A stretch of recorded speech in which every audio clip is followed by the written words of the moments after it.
playthrough, and I will point those out when we come to them. And I will also point out the areas where there could potentially be like seconds of improvement if somebody wanted to bother trying to update this. As it is, this is a relatively blazing fast speed run. It's we are almost an hour ahead of the actual current human record. Is where how much faster this run is as compared to the humans. So, with that being said, I think we're ready. I'm going to try to narrate. I'll narrate as much as I need to, but also as much as I don't need to. So hopefully I can just more provide insight on what's interesting about the video as we go along. It is all congealed together, so I can just hit play here, and then I'm just going to manually keep the time here because the segments themselves have inaccurate timing since each segment was timed not cumulatively. So you'll understand more as we progress. So let's go ahead and let's get started here.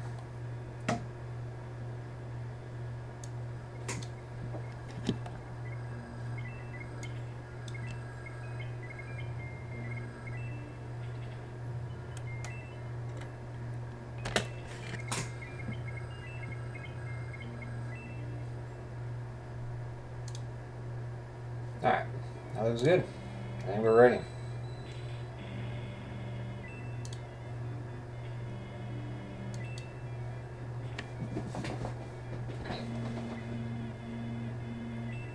This was my first attempted splicing and segmenting video together, so I'm gonna get that out right out of the way right up front.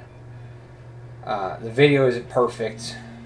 It's a heck of a lot better than all of the segments because obviously there's stuff before and after each segment because I wasn't playing the entire time during the segment.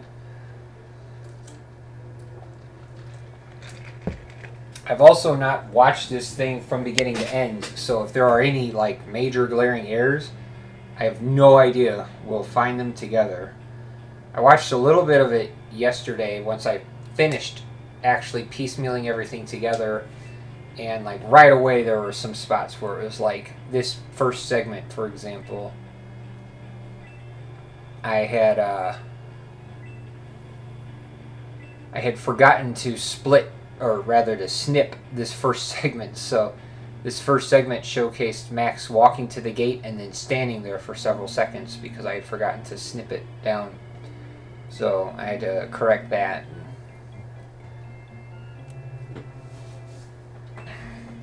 It is worth pointing out here, while I didn't do it for this video because I don't know how many resets it would take, technically speaking, once you've recruited this party, you can leave and perform the party skip mechanism with the blind guy. You could do that again here after getting the initial party, assuming that the blind guy was perfectly lined up and you could just walk down there and then he would block so that you could leave town. You would save about 20 seconds. So it's, the thing is, and this is a trend that we'll see with even the areas where this video is going to differ from the human playthroughs, is that there's not much benefit to trying some of these other strategies that are significantly harder, because they only save a few seconds. I think the biggest area of save is in 1-4, and we'll see that video here and that bit in a little bit. But like basically, if you do 1-4 the more aggressive way, you end up saving like a half a minute as compared to doing it the traditional way. So it's like, it is theoretically faster, but it's not anything I would ever wish anybody to ever try to do, especially if somebody was on an actual good pace up into 1-4. They should definitely not throw it away at that point to try to do this new strategy that's ridiculously uncontrollable.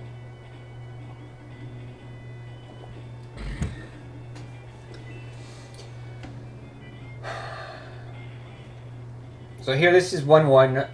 It's very straightforward, very standard. You'll hear audio changes. That's whenever there's a segment, basically.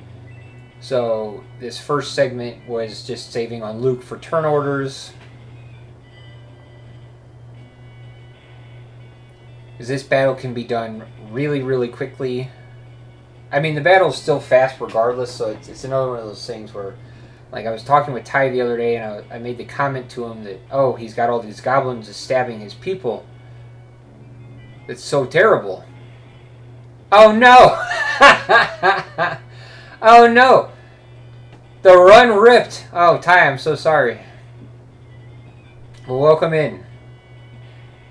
Viewers from previous Shining Force stream. So... that didn't take long. But I was making the case to him that while it's scarier, it is better if the Dark Dwarves are attacking your people, because a Dark Dwarf wipes out your trash in half the time. Since they do, 6 damage and the goblins only are doing 3 damage. So the fastest 1-1s will involve more Dark Dwarf attacks and less goblin attacks. But, this is also with really good turn orders. This critical from Hans was not planned for. It was just a random occurrence. I will try to point out when there were random occurrences of those, because there's probably about a dozen spots where I actually do save for specific types of hits. I don't remember the exact count off the top of my head.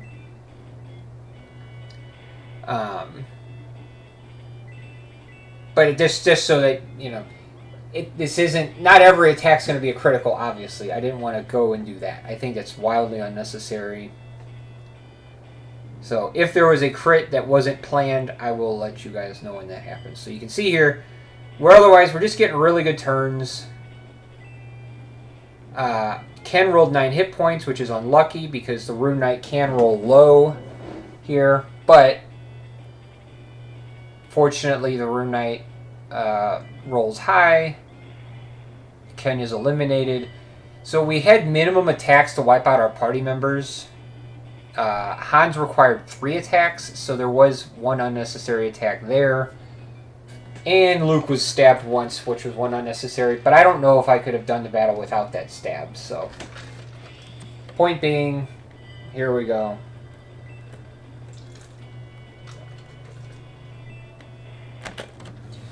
There's 1-1 done. 623.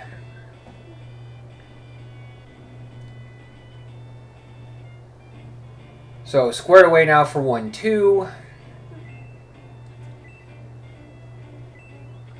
The biggest differences here and the biggest areas of time lost really just come from these goblins. You need to hit the goblins and you need to not get stabbed by the goblins. So we're going to try to minimize that.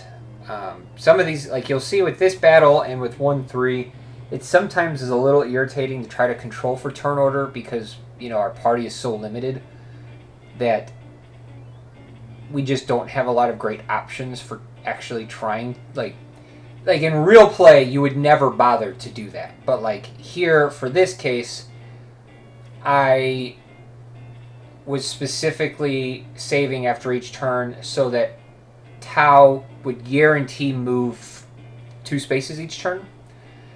So I'm basically, like that previous turn, I was resetting so that Luke would outturn Tau. Here, I'm resetting so that Max would outturn Tau. Here, that was a double crit. That was unplanned. That was just a little bit of serendipity, to be completely honest. Maybe if we hit them really hard together. Maybe.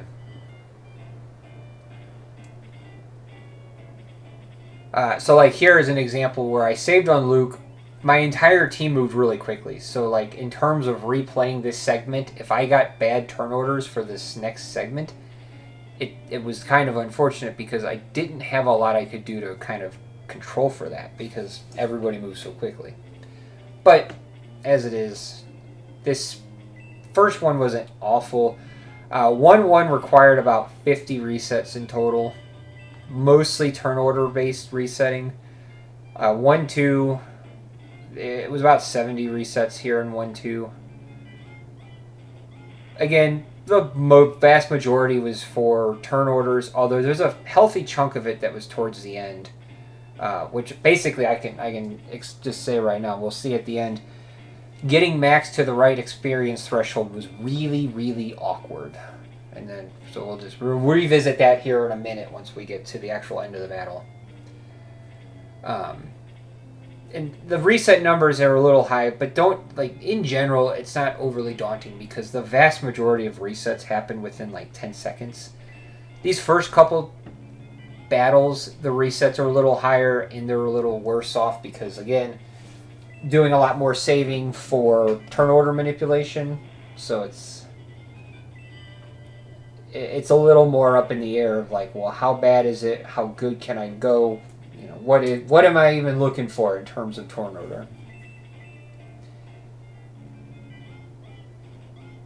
Some of the spots that would seemingly be a lot worse were actually not that bad. 1-3 was not that bad in terms of resetting. So,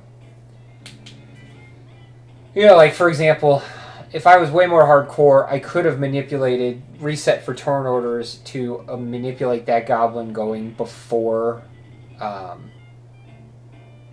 we killed the other goblin, so it wouldn't have attacked Max. But when it came to each section, I was basically like, what am I looking for? And I'll roll with that. Because you know, there's a distinct difference between like the farming. There's a difference between what Dark Kobold did and what I'm trying to do. Dark Kobold's 159.99, or you know, his 159.59 run was perfect. It was perfect in every way imaginable, and it took him a long time because he sat there and he farmed for every single reset so that it would be perfect. So he would have better cursor movement. Everything was really well done. This isn't that. This is more of kind of trying to mirror an actual human playthrough, just with some luck along the way. You know, again, this double attack was unscripted. There's a little bit of serendipity. Basically, the goblin would have attacked again.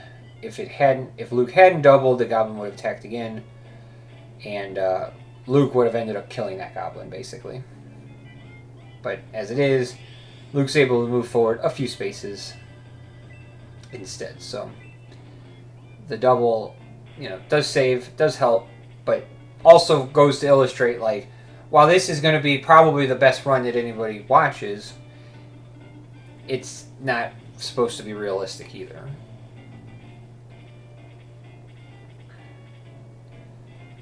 So here, Max is a little bit far off with his experience if you've been counting his points. Hitting a Rune Knight would put Max to 79 points of experience, which, as we know, isn't really enough experience for Max to consistently level off of attacking a Rune Knight in 1-3. So what I actually ended up doing here is that Max will end up killing the Dark Dwarf instead. That puts Max to 90 and sets us up for 1-3. So even like here in this battle, while this is like the best 1-2, it could still be better because I could have tried to manage Max's experience a little better. If Luke hadn't gained defense at level 3, so if I had managed Luke's experience a little better, the Rune Knight would have simply killed him in one attack, negating the need for an additional attack from the Dark Dwarf.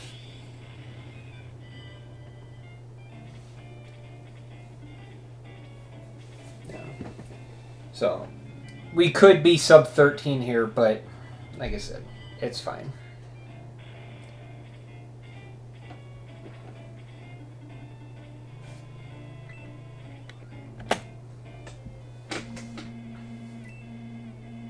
To be at 13 minutes through 1-2 is unheard of. But then again, I mean, a 620 is...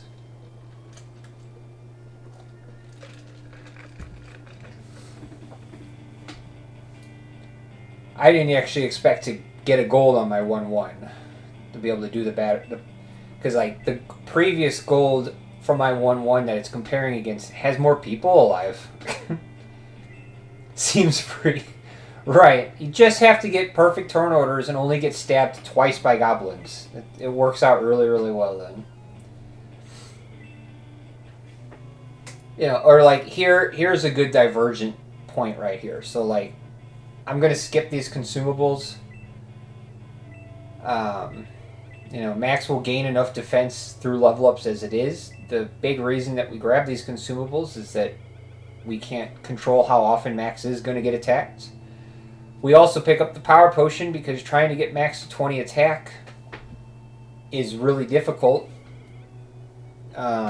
even when you are saving. And since 1-3 is intended to be done in a YOLO type situation, then it makes it even harder to try to get through 1-3 with 20 attack. So here we're skipping those consumables. It'll be fine. But I don't think any human should still skip them. They should still pick up those consumables. If for nothing else, you need the power potion. The power potion just provides... The 2 power potions provide the consistency to get Max up to the 22 attack. So this battle features quite a few segmenting, mostly because we want to hit the bats and hit the bats for appropriate amounts of damage. May can do 6. That's a pretty devastating amount if she only does 6. I do also make control for Tao's level up here. I could have spent more time for her level 4. She can roll up into 20 magic points. And if she had, it would have made 1-4 a little bit better. You'll see here in a bit. But as it was, I'm happy with what she rolled.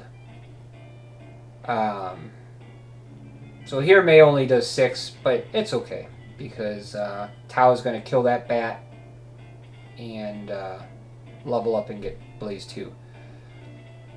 Which is worth mentioning, you know, I did sit there and reset until Tao would outturn this giant bat. Or basically it was, I needed Tao to outturn one of the giant bats and, you know, some combination so May only gets attacked once. Like, May's going to get attacked by a bat at least once here. Obviously, if you were controlling for doubles or criticals, you could just, you know, have her take out the bat. But I'd rather have Tao kill the bat for the experience. At level 4, the Dark Dwarves just aren't given much. Here, I could have tried to manipulate Tao to outturn that bat to kill it before it moved. It's one of 2 unforced attacks here that I just didn't bother trying to control for because, you know, at the beginning I had mentioned the difficulty in resetting can sometimes be how long does it take before I reset because I don't know if it's going to go well. So, like, my party went really quickly, so I was segmenting at a spot where basically there was almost a minute of gameplay before the turn order would actually start. And then I could see if Tao was actually going to outturn that bat. So it's like, you know what? 1 bat attack, not that big of a deal. We're just going to, we'll just leave it in. Not that big of a deal. And then we did get Tao to 17. Obviously, 17 is kind of very average. So I think it works out. I did try to decide if I wanted to kill this Dark Dwarf or not. In retrospect, I don't think it was necessary, because it is quite slow to kill the Dark Dwarf. Because I basically would have to blaze it twice.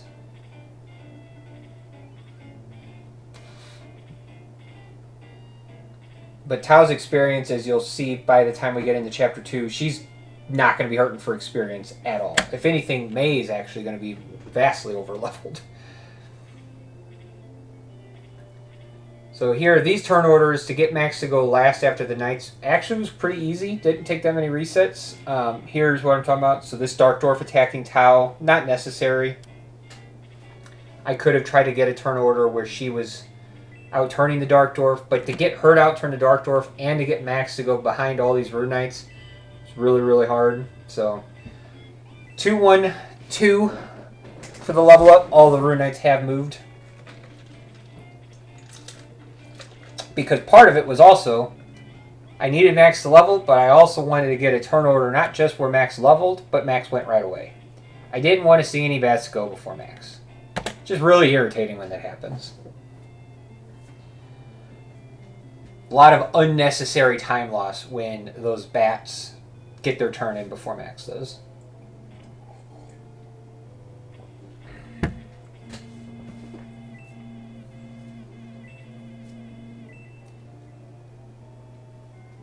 So here we are going to pick up this power potion. Like I had stated before, the Max having 22 attack, it's the most important so that he can one-shot the Dark Dwarves. That's the biggest area of time loss. If you play 1-4 normally, Max not having 22 attack isn't as big of a deal because you are more or less hoping to get some good formations for Tau to just blaze down the enemies, especially since there's a lot of bats involved. So that's kind of the goal. But with that being said, you still want to have Max with enough attack here. If for nothing else, in 2-1, if Max is unable to one-shot the Dark Dwarves, just kind of sets everything up for a slower battle. So, in this case, Max can get to 20 attack naturally, so I just need one power potion. So this power potion in Outthrone is faster than the one in Guardiana. So we pick up this power potion.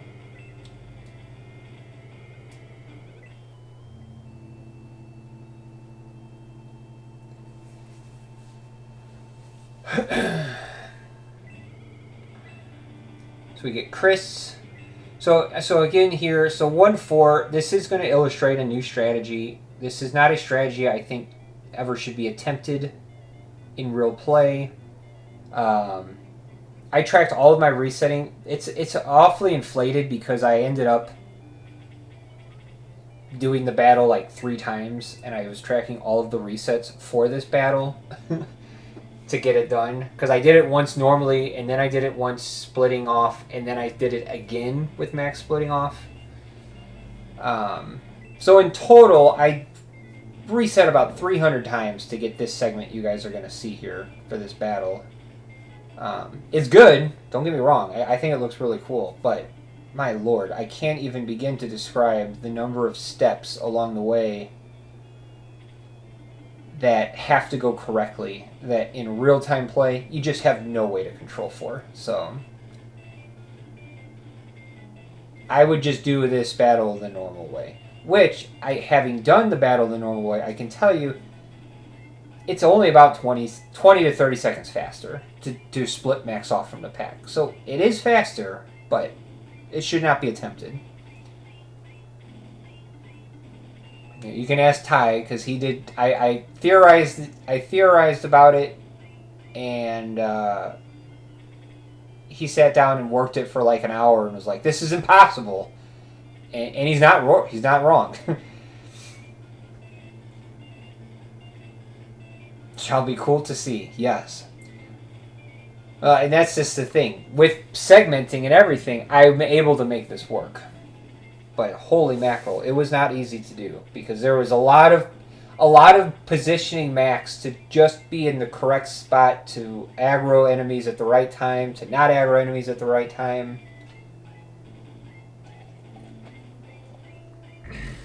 It's a mess, is what it is. You know, the decision to put Mei there as opposed to moreover, you know, everything matters. Because basically, Tau and Mei are going to wipe out one group of enemies on the left. Max is going to wipe out... Max is going to take down 2 bats. Mei and Tau are going to take out 2 bats. The advantage that splitting Max off, we're able to kind of take enemies out a little bit faster than we otherwise would. But what's up, the Retro J? Because of how we broke the enemy triggers, the sniper and the mage, they're going to stay there, which actually then provides quite a bit of experience to Tau, which is rather helpful.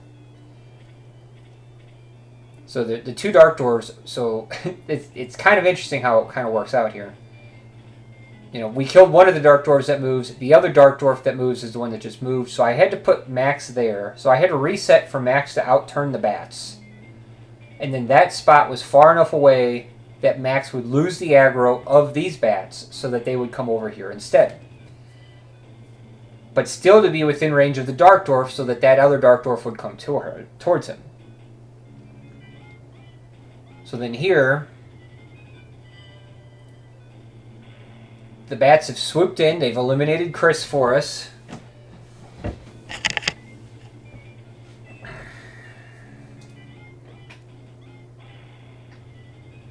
And now we're going to have that Rune Knight come in and complete the formation. All while not killing Tau in the process, might I add.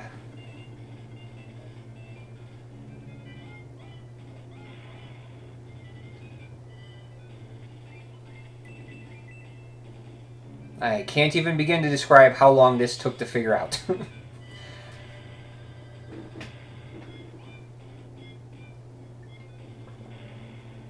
All while, mind you, controlling for turn orders, because Tau was the last character that I moved to take a turn.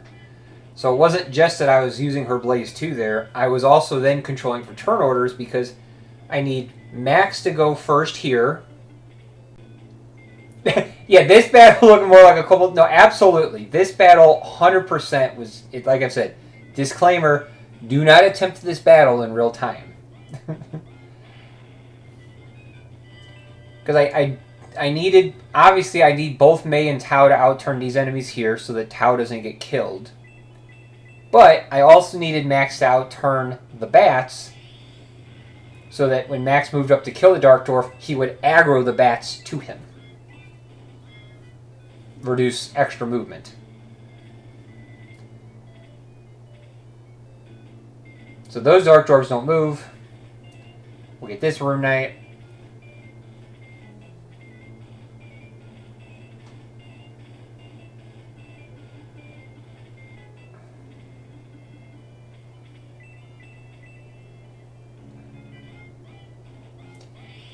If Tau rolled 20 MP, it would have been better. I mean, obviously she's got it now, but whatever, but...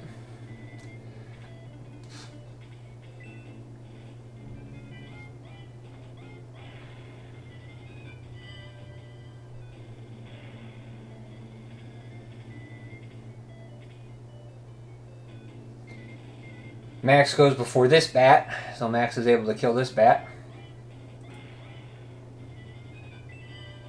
What's up, House of Grind? What's the goal for today? We're going to watch this video. This is a work of a... This is many hours offline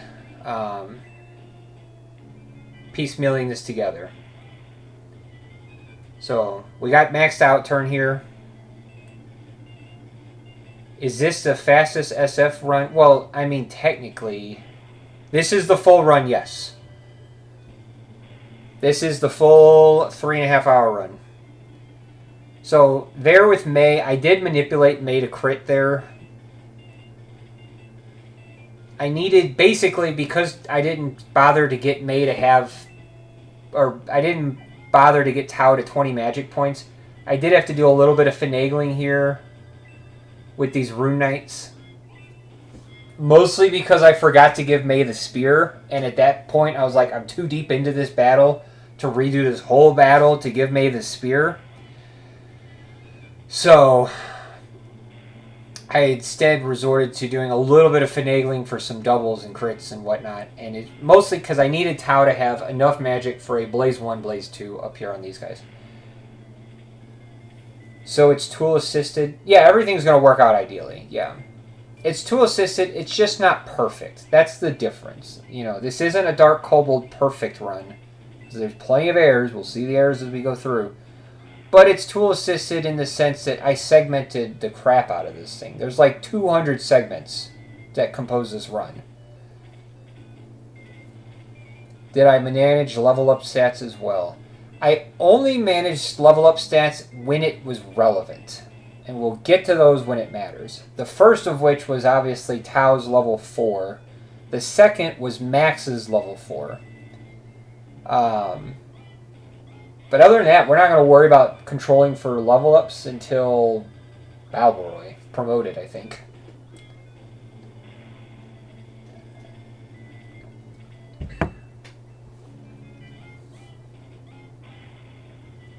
Well, we've used 1+2 power potion. That was it. So you didn't see because you hopped in late.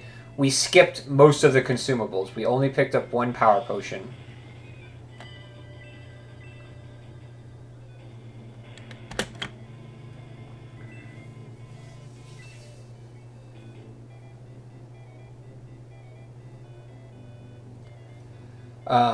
In fact, outside of the Turbo Pepper, I didn't even need that last power potion.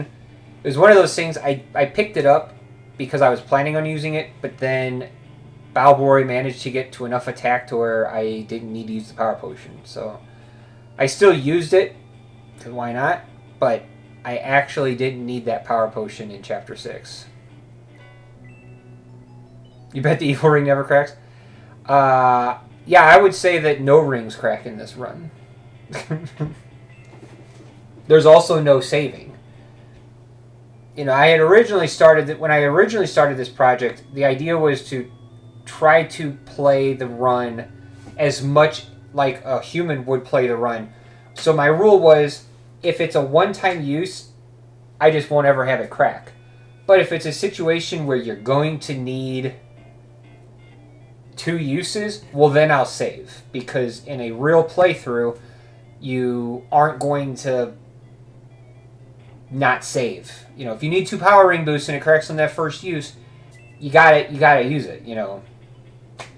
So in this case, we are never saving the game. So only change here, skip the speed ring. It's easier to pick up the speed ring before Circus because you're closer.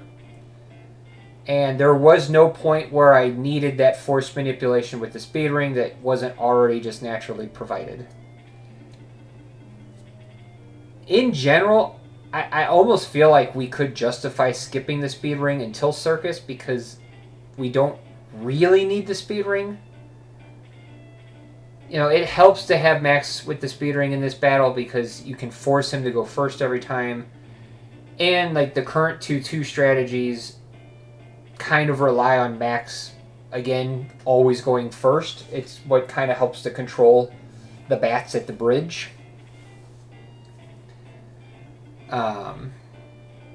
But here,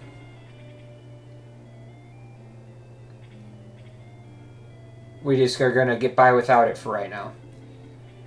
The speed ring doesn't necessarily help with turn order depending on what the game decides. Well, right. The speed ring only controls the one person. So even if I force Max to go first, it doesn't guarantee the rest of the turn order outcomes. So because of that, it's easier to just kind of forego the speed ring at this point and just with a little bit of patience, we'll just get better outcomes.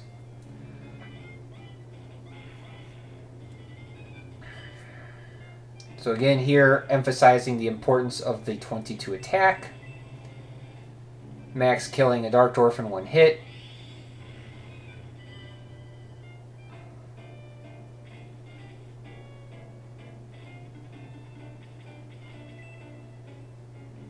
You'll note I did give the spear to May from Ken. I had forgotten to give her the spear.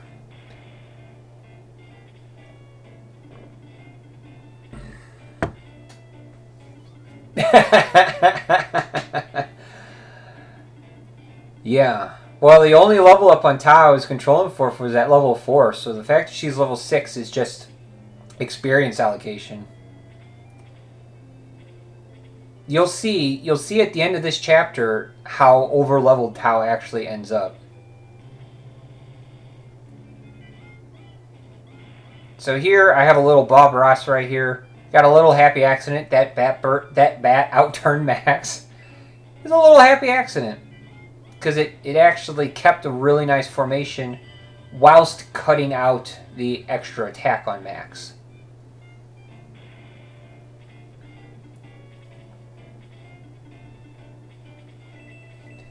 So here, putting Mei there, again, so this is the difference between, what I'm doing and what Kobold's doing, is I could have sat there and rolled this until Tau just crit and killed all the enemies. Or at least, killed 2 of the enemies and have Mei kill the other one. Wasn't the purpose of this run. This isn't a picture-perfect run. We already have one of those. We already have the Kobold run. So there's no point in trying to beat that. Instead, this is more focused on what, would normally fall into the realm of what a human can do. So blocking with Mei there basically just forces that nice formation so that Tau is able to have this. What's up, K-Plank? What time does the Kobold run have? Kobold beat this game in 1 hour, 59 minutes, and 59 seconds. It's a perfect video. He manipulated everything down to a science to where he was even fishing for cursors, like cursor movement. So it wasn't just that he was fishing for turn orders. He was fishing for optimal turn orders for optimal cursor movement. It's absurd. I mean, I'm glad it exists because it shows how fast the game theoretically could be beaten. But again, a difference between that video and this video, he does the party skip because it's faster. Well, real-time play, we can't do that. We need Tau more than anybody in that initial party. We have to have Tau. She does so much heavy lifting. So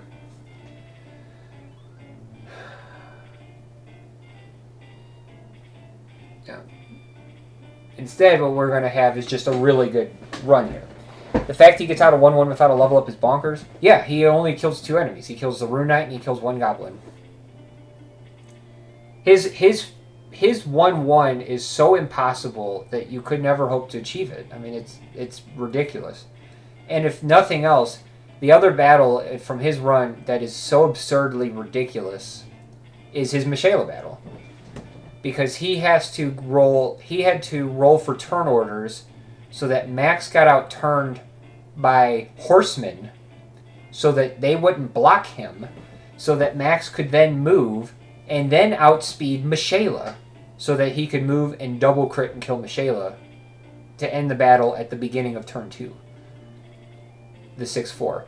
It's completely absurd, and it's on a completely another level that, again, it's out of the realm. No human is ever going to come anywhere close to that run.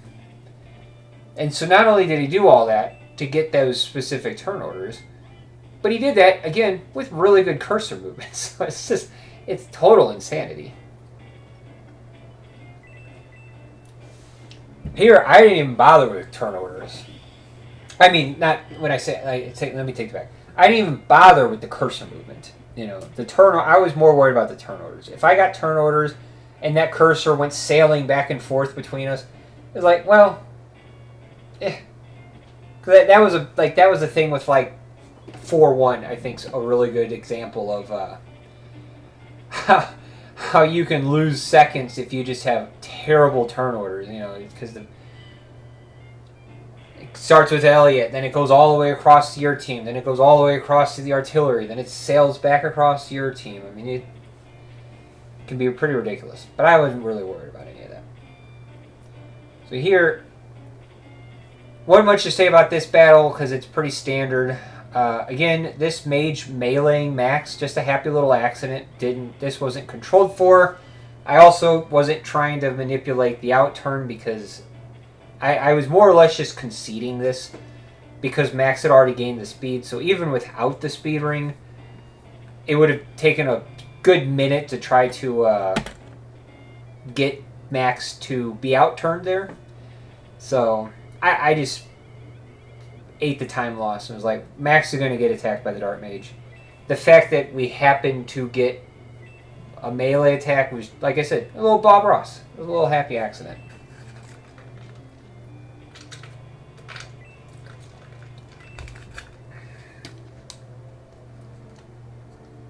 Here we're going to go pick up the, I don't know how you want to order the importance of the characters, but two of the more important characters. We got to grab our Domingo egg, can't forget that. And then we got to go pick up Henri.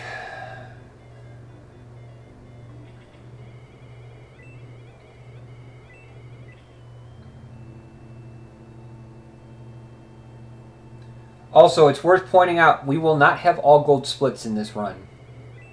There's at least one split. Only 115. Well, Pyro, so something to keep in mind here. My splits, I do not split for the chapters. So all of my first chapter battles, with the exception of 1-1, are slower than everybody else because everybody else has the chapters built in for their splits. So, you know, from the end, my 2-1 is timed from the end of 1-4. So you can see there that, what is that? That's like 9 minutes, 10 seconds. Something like that.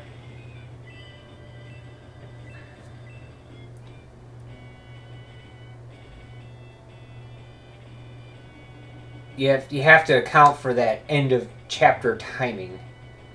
And even so, I think Ty might have a gold that's better than that one because Ty got a long time ago.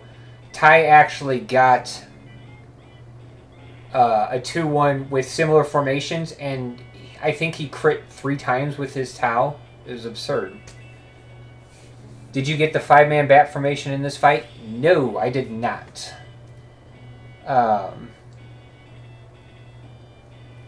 The 5-man bat formation is nothing but a pipe dream.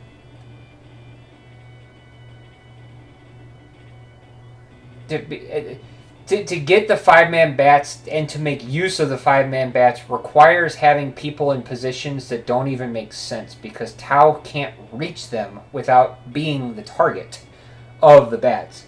So the most reasonable solution would be you would need a situation where 4 of the bats outturn Tau, then Tau moves, the one back bat comes forward, gets the 5-man bats, and then Tau goes first and gets a 5-man blaze. You know, but it's absurd. I bet Kobold has it. Kobold doesn't even have... Kobold skips all the mages, so he doesn't need the 5-man bats. He just goes in and does a lot of critting.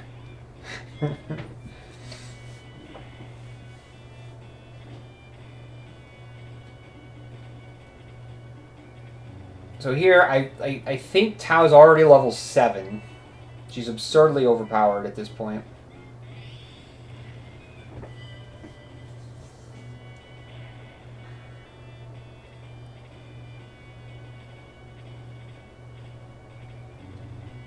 So here we got our first showcase of the spear. In fact, I think Mei stays with the spear for the rest of the run.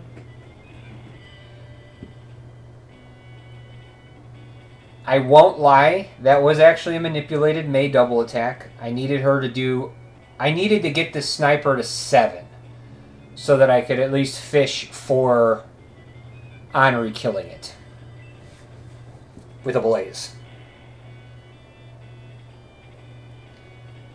Surprisingly, a 22 attack max, it was a roll to kill that sniper. I had to reset a few times there with Max to one-shot the sniper. He was pretty consistently hitting it for about 12. I was really surprised.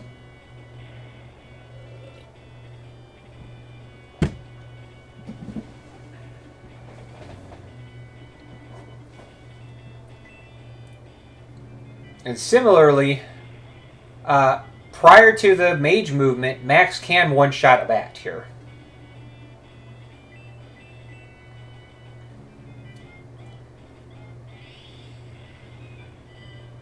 Because the mages, they provide the land effect for the bats, is my understanding.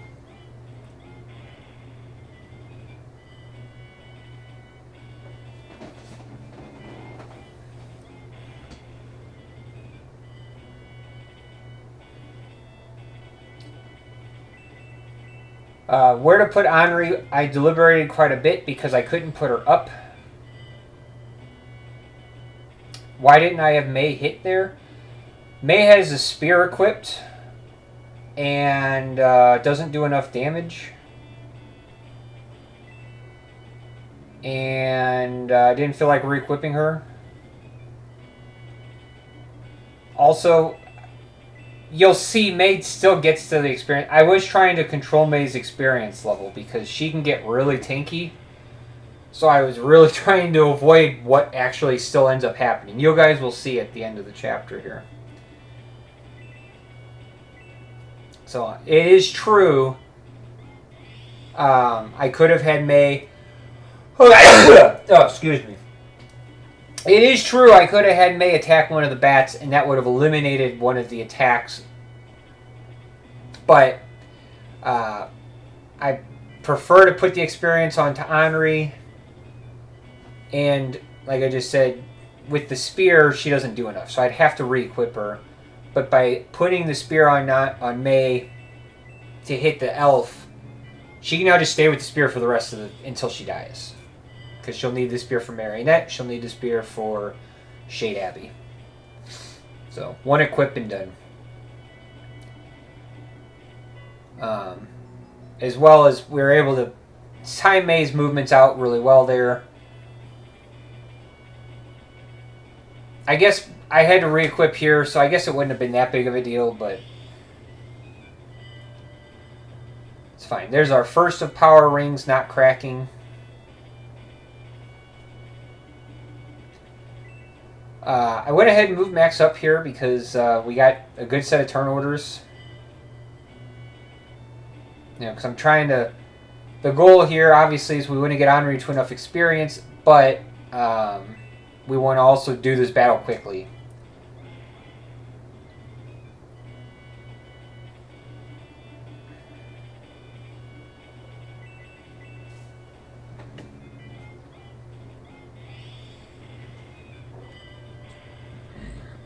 So with a little bit of help from Max, we have a Blaze 2 left over.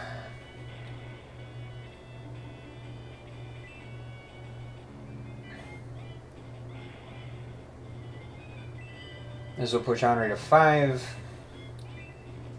And then with that skeleton, she'll be at 5.5. So she's basically a little bit... She's like a one hit from leveling, so like in an ideal world it'd be better to have her a little bit higher, but again, able to control things a little bit better here. So Tau just hit 8. I can't remember the last time that Tau hit 8 and 2-2. That was a good thing.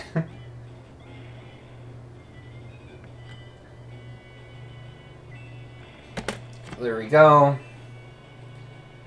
There's 2-2 done.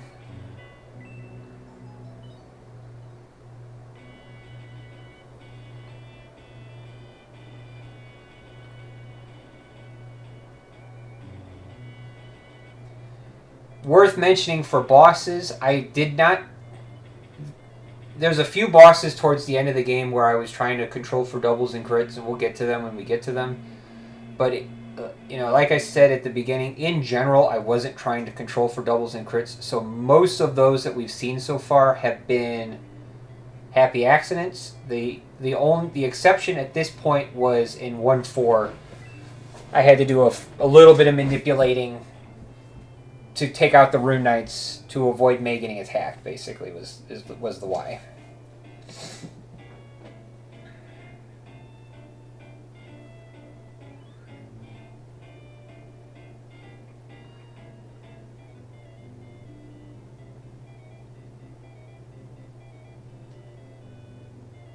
Alright, so we're back in Rindo. Gonna be a standard circus tent. Nothing special. In fact, I don't think we even crit marionette, so it's really straightforward. Here is the first time when we really do need the speed ring, because we need Max faster than May, so the speed ring now makes its appearance. We pick it up and go ahead and equip it at the same time.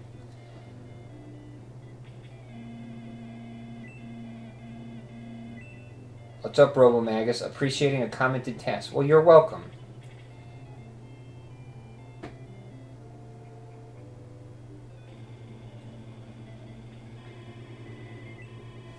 This is the first time that I'm showing this video off for anybody, so it makes sense to provide helpful commentary, I think. So here the biggest thing is just, this first round of turn orders. Nothing much to say about this circus tent. Like I said, it's a very standard circus tent. If anything, the only real irritating thing, it was really hard to get Henri to go before one of these bats. You'll see that the bat won't be an issue because we'll still have an appropriate solution. Obviously here, again, we're going to use this power ring. It won't crack. Normal playthrough. Oh yeah, so did you guys catch that? May just got defense 6. Defense 6. That was what I was trying to avoid. It still happened. It won't be a problem, and you'll see why. But, holy mackerels. This helps a lot. I'm not really confident in the game. It's okay to be new. That's what this community is all about, is trying to help build people up to help them. Here, I did manipulate to not get a freeze. Well, I was more so manipulating to not get the ominous incantation. I don't think the freeze matters. Like, I think Max has enough health that he could have tanked a freeze. Basically being that you need Max healthy enough to properly aggro so that May doesn't get attacked by the marionette. Like, if Max is too hurt here, the marionette will, or not marionette, the mannequin will attack May instead of going for Max. Obviously, with no healing, I can't fix that, so... I needed, basically just needed Max to not take too much damage. And then, like I said, that bat, not a problem because we simply move the mages in a more defensive position. Bat's not a problem. Perfect. So, I did actually intend for the mages to kill the mannequin. I don't think we end up killing the mannequin because of just how it works out. So again, it was a little bit of lost experience, but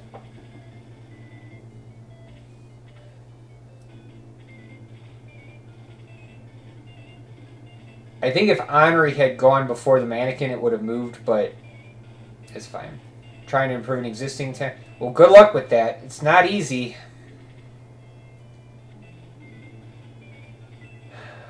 It's tough.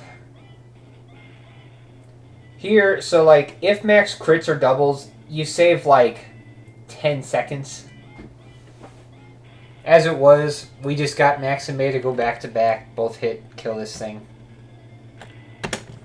Get out of this battle, no problems. Blazing fast. We will continue our trend of skipping consumables. In fact, if you've been keeping track, Max has just 1 healing seed at this point. We're going to go do Shade Appy with 1 healing seed.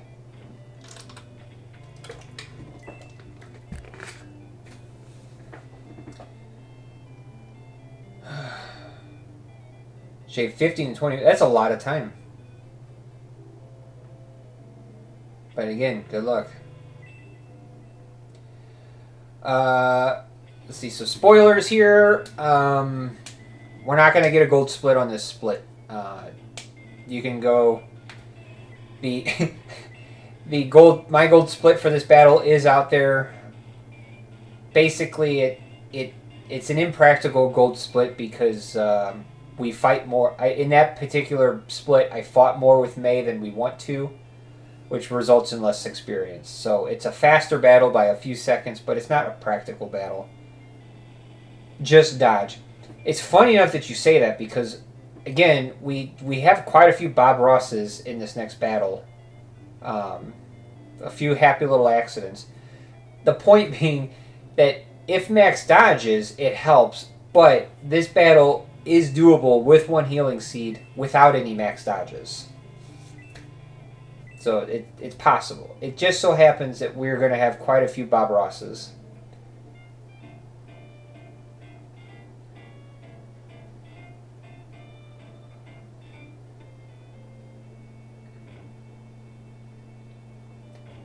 In fact, this battle, I get a formation that I've not seen in like forever.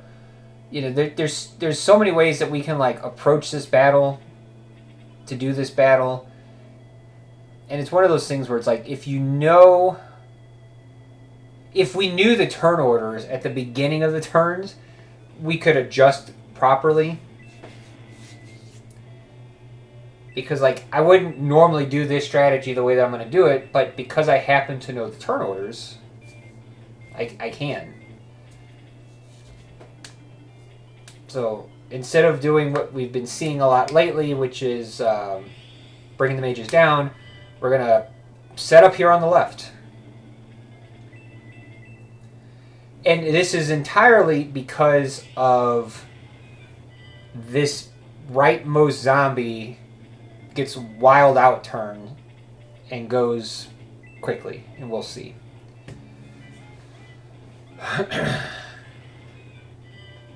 So again, we power rings, no crack. So that zombie goes. I think that zombie only moves up if it outturns all the rest of his friends, basically. If Max has been attacked, that zombie doesn't do that. So as a result, you can see here, we have an absolute crazy thing going on here. We're going to have one skeleton for our guys to deal with, and everybody else is conga lined. This is totally absurd. And again, this is not something I was planning for.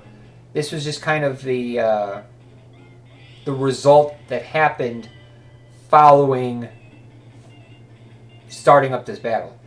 The Blaze crit, that was not forced. That was a happy little accident. Saves Tau a little bit of magic. Here, not healing with Max. At 11 hit points, he's fine to retain aggro. Here, May's going to hit this ghoul on her first try. It's wonderful.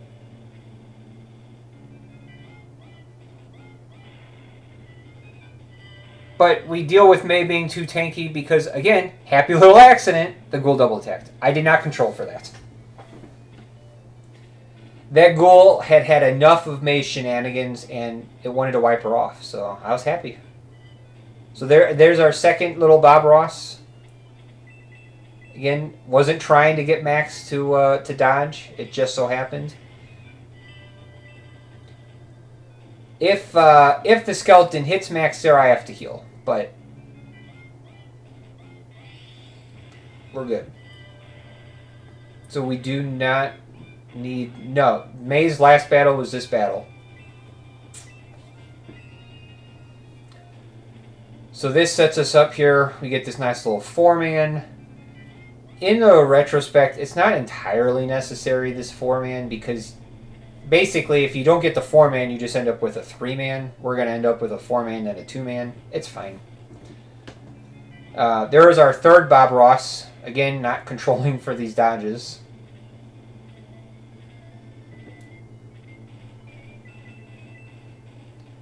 The Bob Rosses, they do end up saving us a little bit of time here because we're able to basically aggressively go after the ghoul and not need to worry so much about these zombies. Because I haven't had to heal Max yet is the why. And because of this, Henri will actually kill the ghoul, and Tau will just focus on this stuff.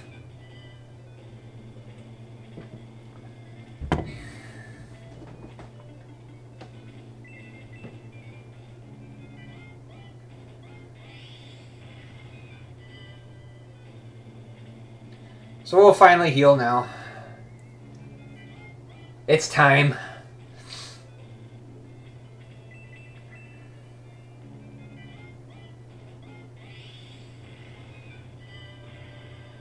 What did I think of Ty's recent world record improvement? You mean his 422? It's more encouragement to why I wanted to do something like this. It's to help illustrate where the time potentials are at.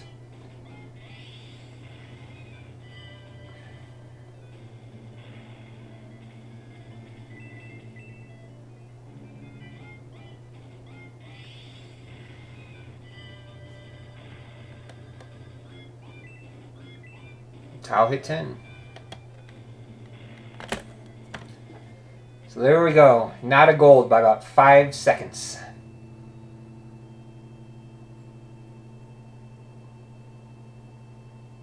Sub 4 is free. Did I think it was a solid run? Still tons of time to save. Grind, I have, ever since coming back and seeing some of these improvements, the most notable improvement, the Chapter 4 improvement. Well, there was a Chapter 4 improvement, then there was a Chapter 5 improvement, then there were some improvements to Chapter 8. Then there was some, like, the 3.2 improvement. Then, like, there were little improvements all over the place. And for about a month or so now, I've been saying that I think a sub 4 is entirely doable. It's going to be on a level that it's one of those things. If somebody gets a sub 4, that's basically the end. Like, if somebody gets a 359 and somebody gets a 358, like, I wouldn't want to bother. Like, I would be happy being in 10th place with a sub 4 run, because, like, a sub 4 is going to need so many things to go well. But it is doable. And actually, at the end of this, I'm going to talk about that a little bit. I do have something prepared for that.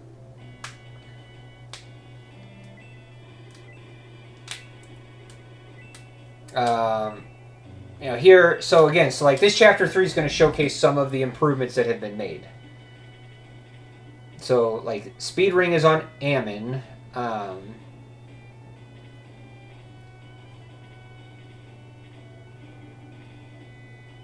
Because she needs to go down here, because that forces one of the Dark Priests to move to provide better land effect for our Master Mage friends, so that Balbori can one-shot this thing.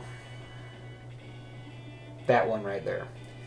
So in comparison to, like, my previous attempts on this, I wasn't even aware of this as a thing yet. I hadn't paid close enough attention. And I had built then the strategy around a double kill on the Master Mage. That was just my plan from the get-go. But then it was like, oh wait, I can actually force this to be a free one-hit KO. Oh, that's interesting. It was like one of those things from the past that's like you don't even know why it works, you just know that it works this way, so you just do it. So here, I needed Anri to out-turn Balbori. This gets her Blaze 2. Thanks to getting that Ghoul kill, pushing her real close to level 8. And then there we go.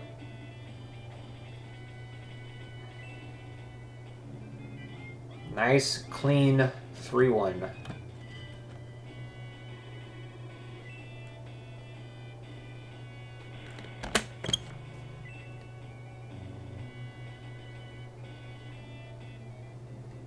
Here is our one-time visiting for healing seeds.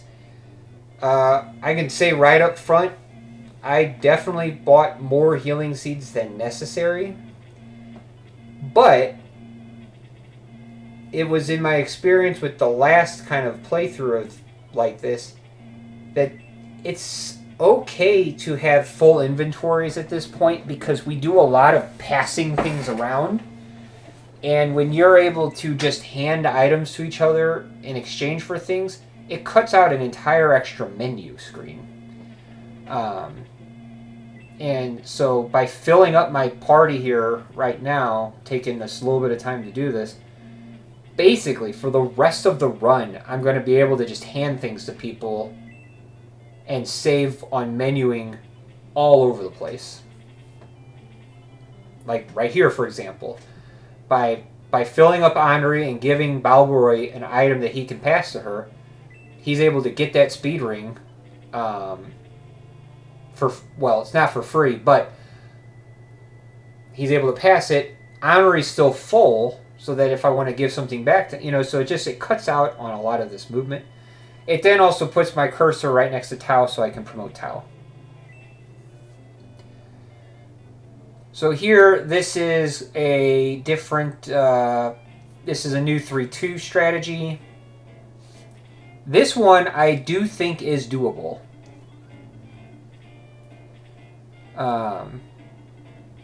I think there's some contingency that's a part of it, but the general idea here is that we're going to boost Max first.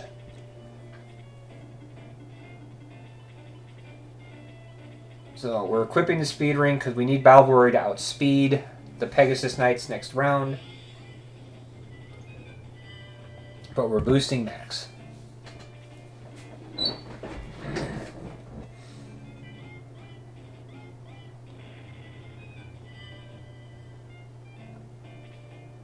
Ammon getting hit here is okay because she does need to die.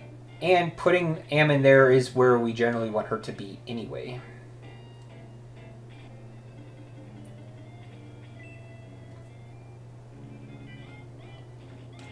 So here, quite a few resets here, because we're mostly fishing for a turn order for this next round. That involves that sniper out turning the mages.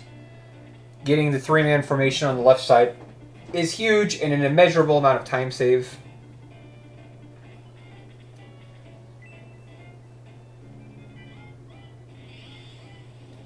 So here's our second boost. Balboroi will not need to reboost himself again.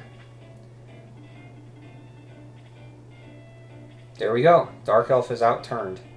So now we got this nice little formation on the left. This is the goal every time. It's hard to manage.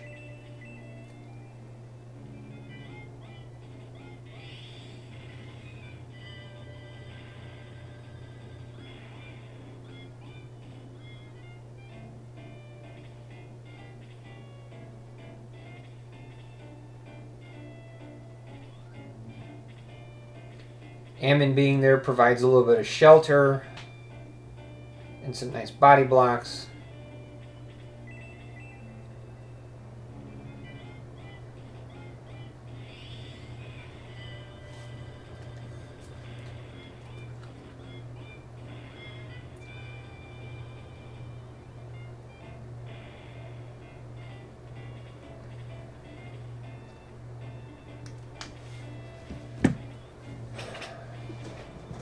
So Max was unable to reach the sniper, but it works out okay here because Ammon will still provide some nice body blocking here for us. Here was a little bit of finagling because we both need Balboroi to one-shot the Pegasus Knight. But we also need him to not lose boost. In a self-boost, you can lose it on this turn, so that's why I say like a little bit of contingency because it's a little bit problematic. Like if Balboroi loses boost here, it's a huge problem. Also, again, not saving for level ups, but Max with 22 hit points, that's enough. I'm not in any way slandering Tai. But 22 hit points is a lot better than 20, I'll say that much.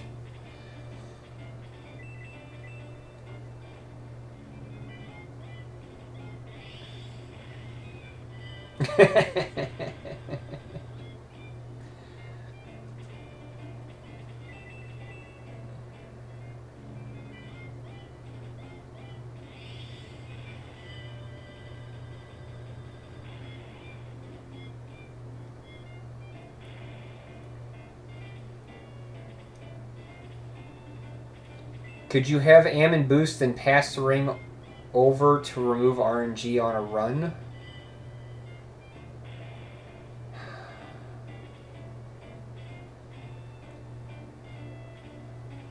I suppose.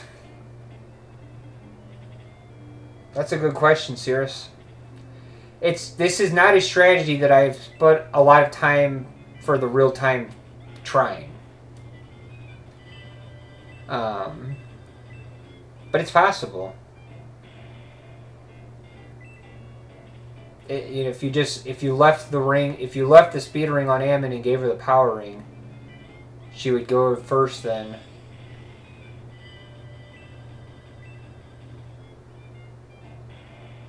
I don't know. It's hard to say.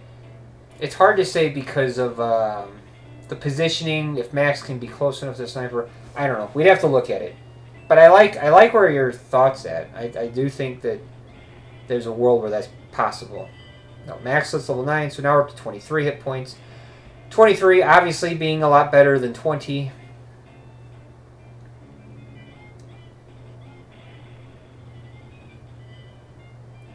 Here we've got our next little Bob Ross coming up.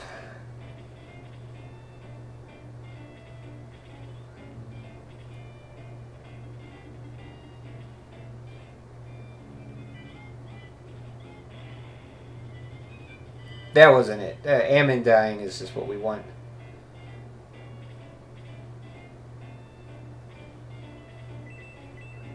See if you can spot the Bob Ross.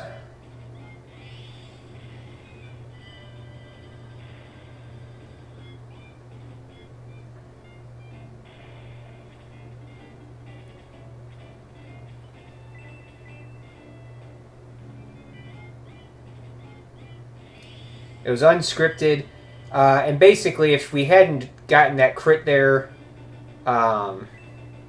we would have just killed the Pegasus Knight over 2 turns. It would have been fine.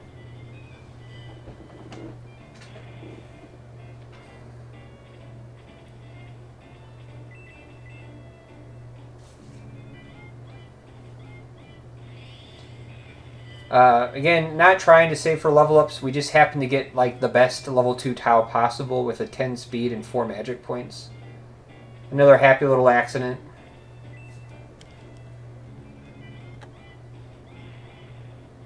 And then boom. Okay, that was much better. Alright, this next battle is really boring and not much to narrate, so I'm just going to come back. I'm going to run to the bathroom real quick.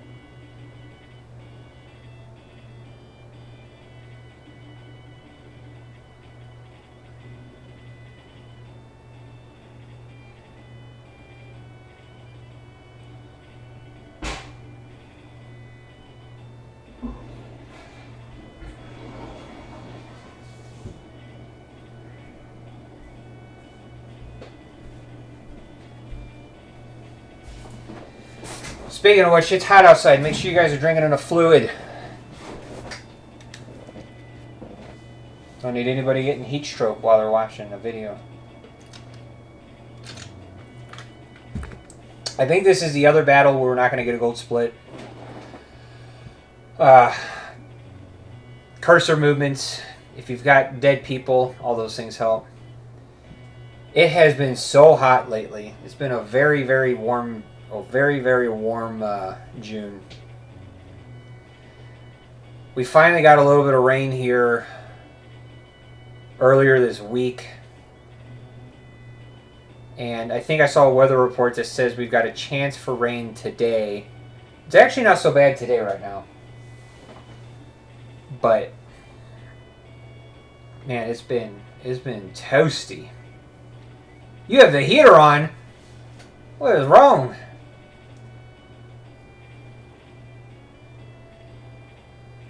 My air conditioning is running right now. I hope you guys can't hear it. Because it kind of groans like a monster. The fact that Tau is so fast here, you know, again, it's one of those, like, when you talk about task versus, like, perfect. It's tool assisted, yes, here. But it's not perfect because there's not a world where I'm going to get Balborough to outturn Tau. Tau is too fast with that 10 speed. Tomorrow is moving day and it's supposed to thunder and lightning all day. Ugh. Sorry to hear that. Congratulations on the moving, but I know that's it's unfortunate.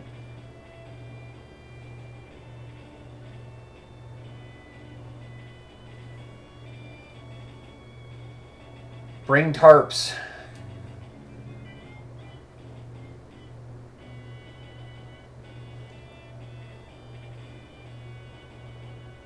All right.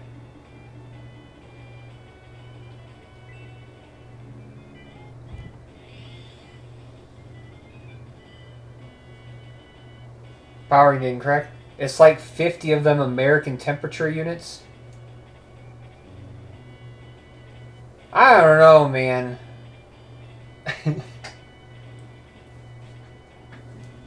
my wife still talks with her family from Peru all of the time, and it's winter down there right now. And like we were talking with her grandma the other day, and she had a stocking cap on. I was like, "How cold is it in Peru?" And they're like, "Well, it's 16. Well, it's 16 Celsius," and they've got stocking caps on. I'm like, man, I would kill for some 16 Celsius. It'd be beautiful weather. You want to talk about beautiful weather? Oh my gosh, I would love to have that type of temperature every day. But they're not, you know, that's their winter, and so that's what they're accustomed to. Here we don't bother equipping the powering. Balbs is strong enough to wipe out that Silver Knight without re-equipping it. Apparently it is a roll. So, you know, it probably is better just to equip the dang thing, but... because I had that happen on my last real-time playthrough. Moving and I don't get along. I don't know anybody that actually looks forward to moving. I mean, the change is always fun and exciting, but yeah, the packing up and moving all the stuff. When I moved into this house, it was like, for weeks, I felt like I kept going back to grab stuff. Because it was just like, oh my gosh, never realized I had so much stuff.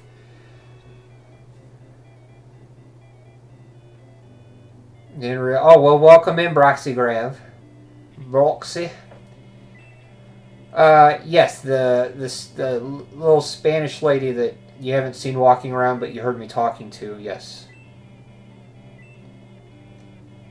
In efforts to expedite the process for a green card, we tied the knot sooner as opposed to later. Because the immigration here is... well, if you're unfamiliar with immigration in the United States, it's disastrous.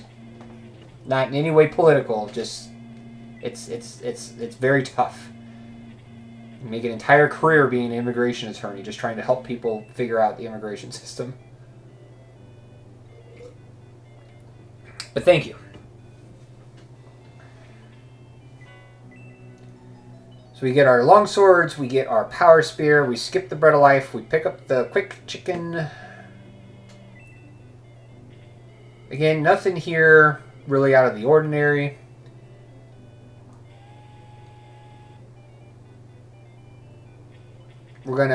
I do go ahead and roll for this +2. I don't know how much it matters, but it's like, well, why the heck not?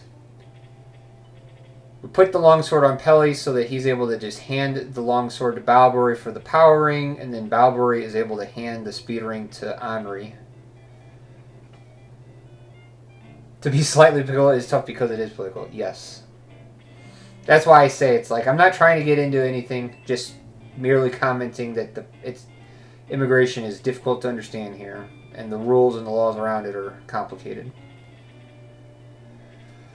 This battle, not much. The only thing I really want to point out here is that my first time doing 4-1, I've noticed that I had a dead turn of movement at Elliot. It was a turn where my mages couldn't reach, but I was otherwise ready to engage Elliot. So I went back and said, can I fix this dead turn of movement? And the answer is that you can. But similar to some of the other stuff, the amount of turn order resets that I had to do to get this first, because the turn orders that are important is the clash. The clash turn orders are the most significant part of this battle, and if you get good clash, you do this battle so fast. If you have bad clash turn orders, it's going to take a while. Because some of it you have no control over, because you need the enemies to move correctly to get a 5-man formation. But you also need Henri to not move ridiculous.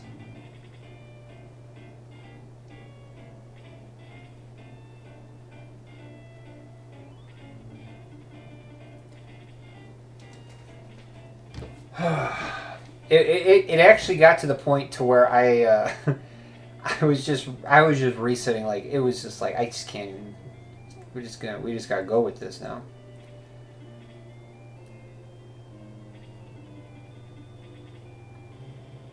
I don't know if it's because Henri's too fast, or it's probably just because a lot of this is speed tie related.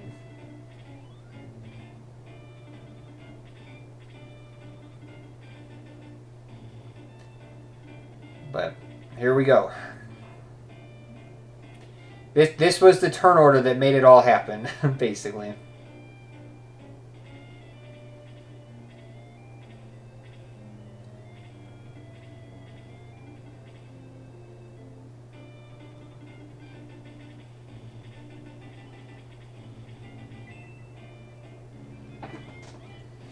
So we're going to boost here. Again, no crack.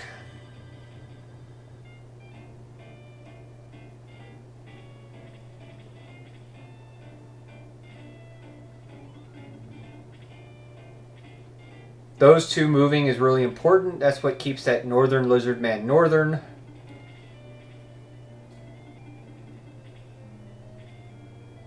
That's what keeps that guy south. There you go. 5-man formation.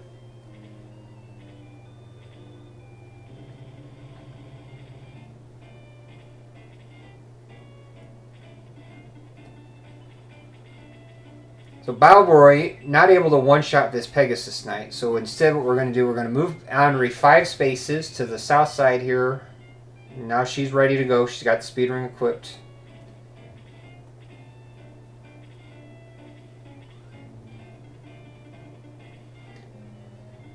Balborough boosted. Take out this Pegasus Knight. Of course, don't lose boost yet, please. Good. Okay, didn't lose boost.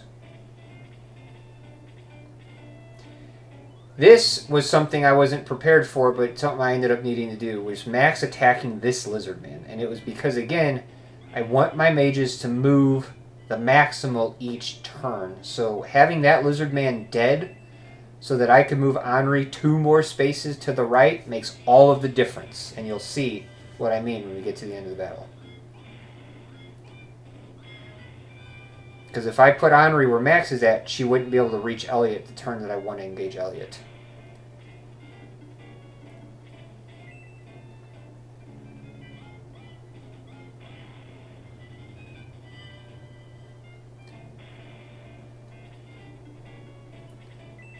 So the Heat Axe was killed by one of the wizards who they don't have room for it, so we don't get the text for the Heat Axe. It's always nice when we can avoid that extra text.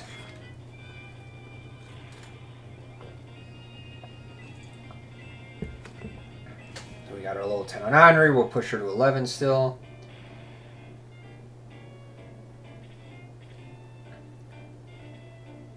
We get this nice turn with this lizard man going to come up. Balborough now is somebody he can attack.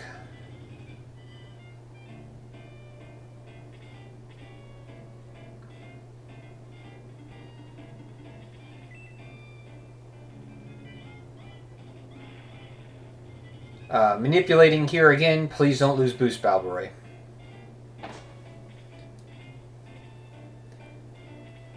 I could have tried to manipulate that thing to outturn, but it still would have attacked Peli, so the fact that Balborough goes first actually does end up helping here. Pegasus Knight is now further to the right.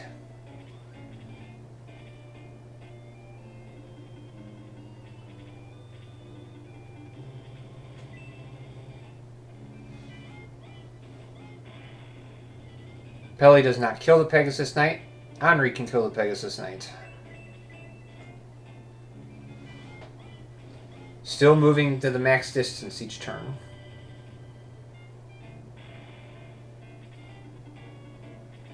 There was the one turn where Henri didn't move quite full, but she was still able to maximize her movement.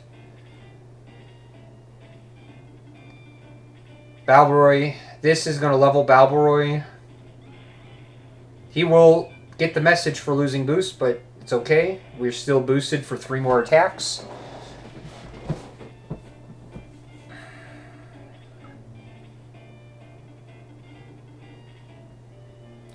I spent quite a bit of time trying to figure out where to put Max here. I'm embarrassed to say that it was a lot harder than I anticipated. And then I remembered Balboroy is still boosted. Made all the difference in the world. I had forgotten Balboroy was still boosted.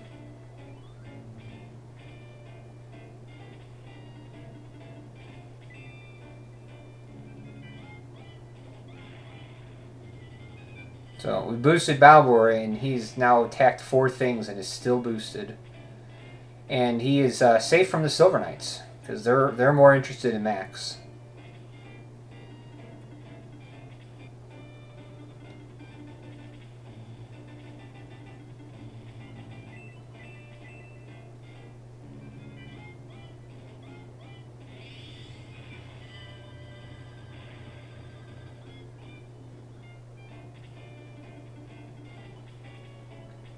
Get this boost off. I put Peli here. It avoids cursor movement. Again, no crack. Still moving the mages to the maximum distance.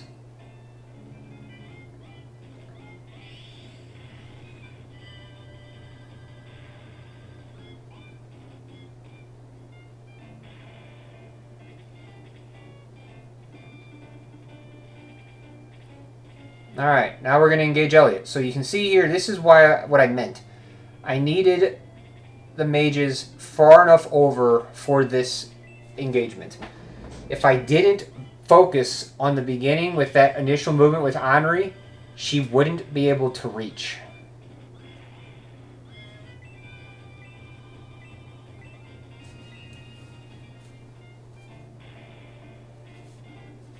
Also, if you're curious where to put Max, where I put Max allows you to just move to the right to get to Pow.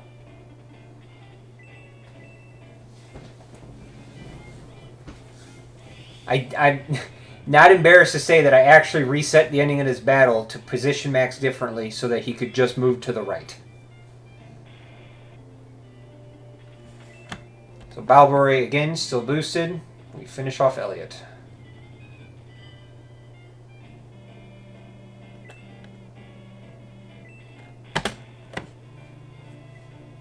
A tremendously better 4-1 than my previous 4-1.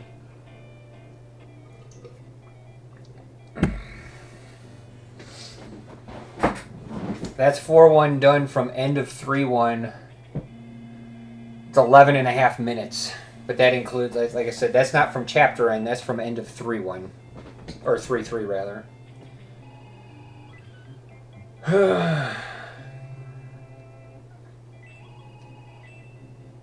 We get Domingo.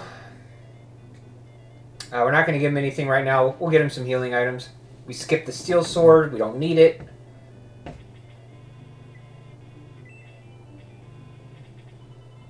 We go ahead and promote Henri.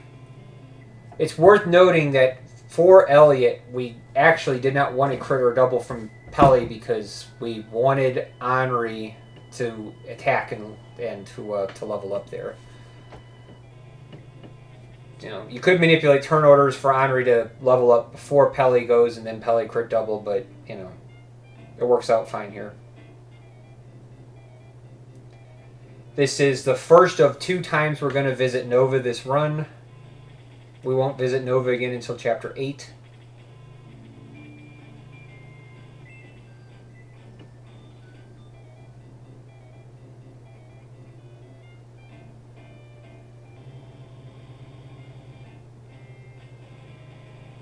So again, in reference to my old 4-2 from this 446 where Domingo died, this 4-2 is so much better.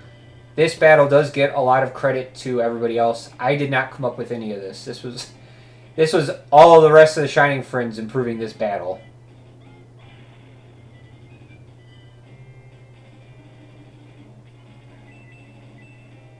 You missed the 4-1. House of Grind. 4-1's like the highlight of this chapter. I mean, the highlight of this entire video. This 4-1 was so sexy.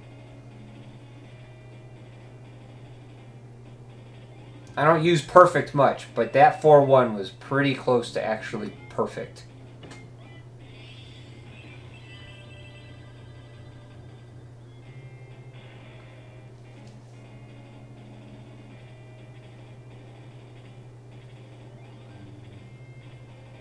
I will highlight all of this. This is all going to be highlighted and saved.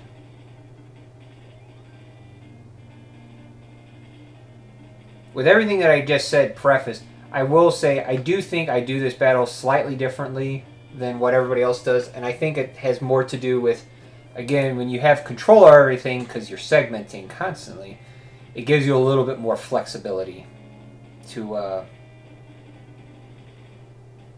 really abuse things. So you'll note we equip the Bronze Lance there because we don't want to one-shot the Silver Knight so that Henri can kill it. Here we're re-equipping it.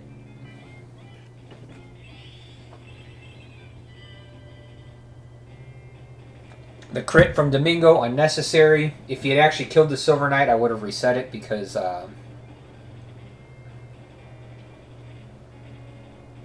need Henri to kill that Silver Knight.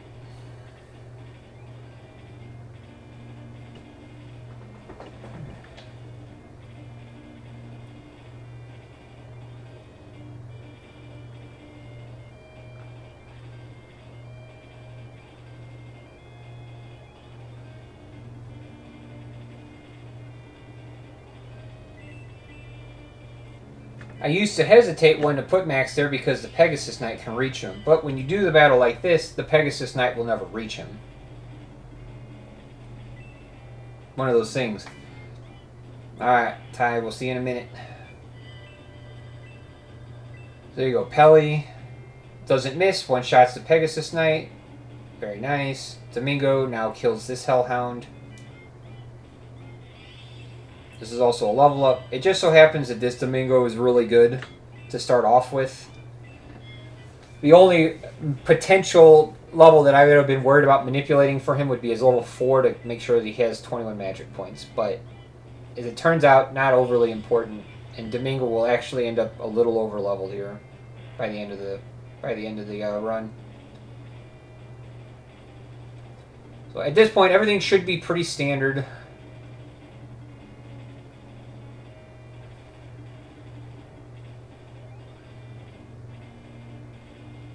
Again, Balbori is safe to move there because the Pegasus Knights are more interested in Domingo.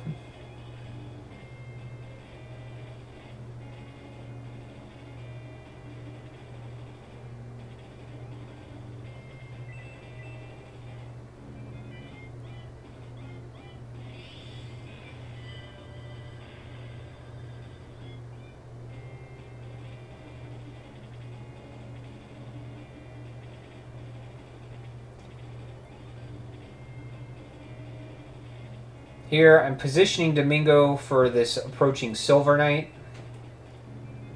I could have him attack a Pegasus Knight, but I'm not that worried about Domingo's level here. And then Henri's able to kill these things with Blaze 2. Now she's got Freeze 2, which is significant for the Seabats. We did have to control for that Dark Priest, so there was some resetting. Ty's got a great video showcasing what happens if that Dark Priest comes down. Here we won't see that. That Dark Priest will stay up there, but that Silver Knight comes down, gives Domingo something to kill.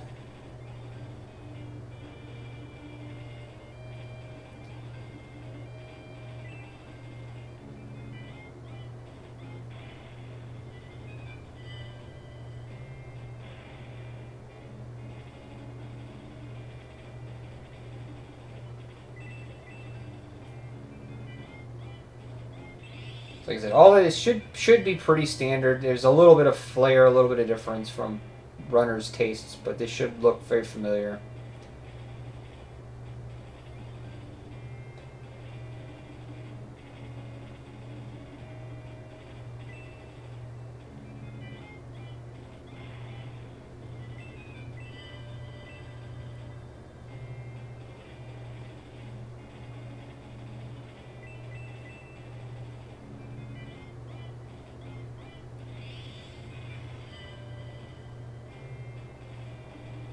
Say this is, you would almost think that I had to manipulate for that better blaze roll, but because Einari's got freeze too, it's unnecessary. She's able to do this. This is a difference, like strictly speaking, it's not necessary. You could just stand there and let you guys kill the enemies, but this does feed Domingo an extra kill.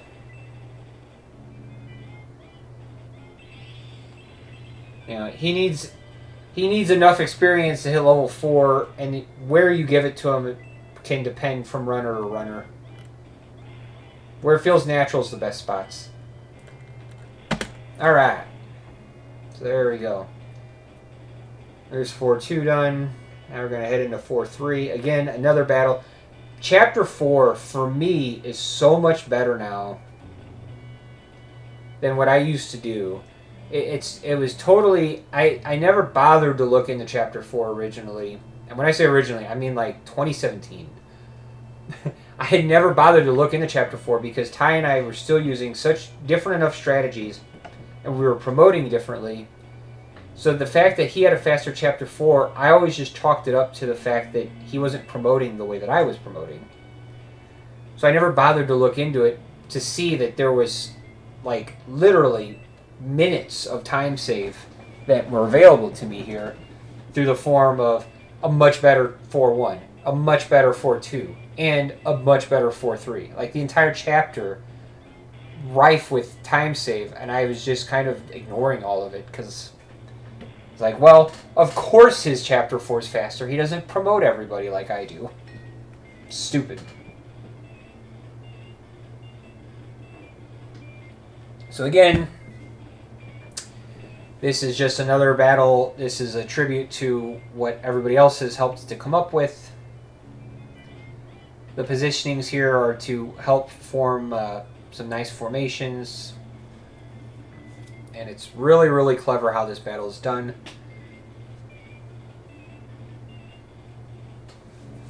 You know, if Balbore outturns the artilleries, you can get into a lot of trouble. Here, we're okay.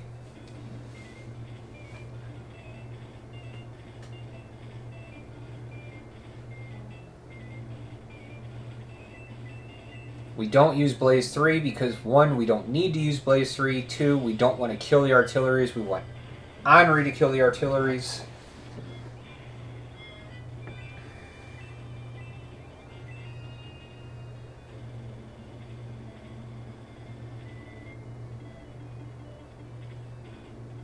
The fact that Seabat outturned Domingo, I actually could have moved Domingo more aggressively.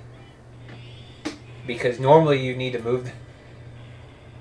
Well, actually, that's not true, because Domingo needs to be there to block all the Seabats, so scratch that. So you still have to put Domingo there. The fact that Seabat outturned Domingo simply means that it was less experience, or less attacks, basically.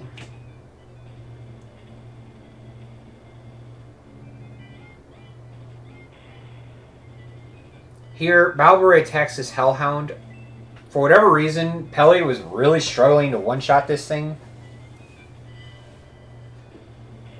Probably has something to do with some kind of a land effect bug. I don't know. Point being, Balbore hits it, brings it down. Pele's able to one-shot it. Or not one-shot, but finish it off. That Dark Priest, he ain't going to do nothing. Max is hitting this Dark Priest. This is a setup for Domingo, I believe.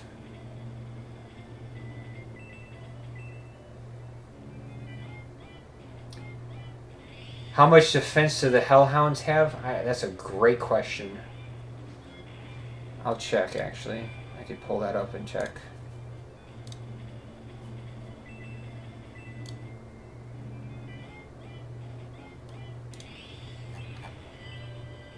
Hellhounds have 13 defense.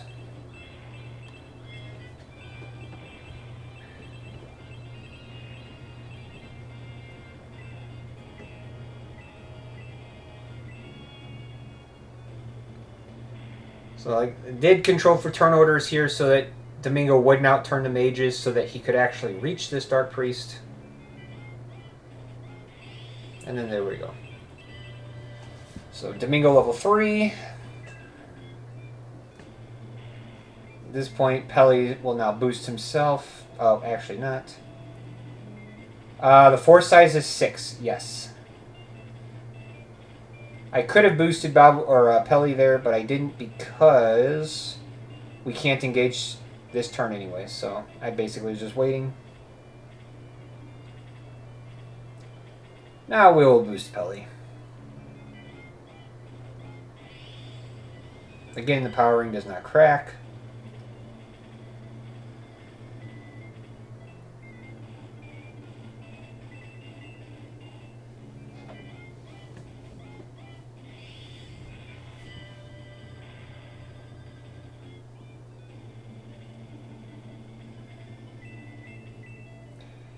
Here, I am planning on just killing Balbazak before the Evil Priest can move, so I'm just ignoring the Evil Priest.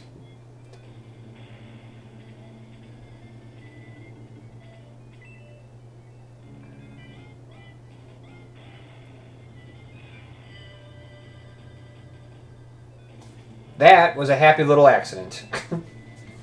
The double attack was not manipulated.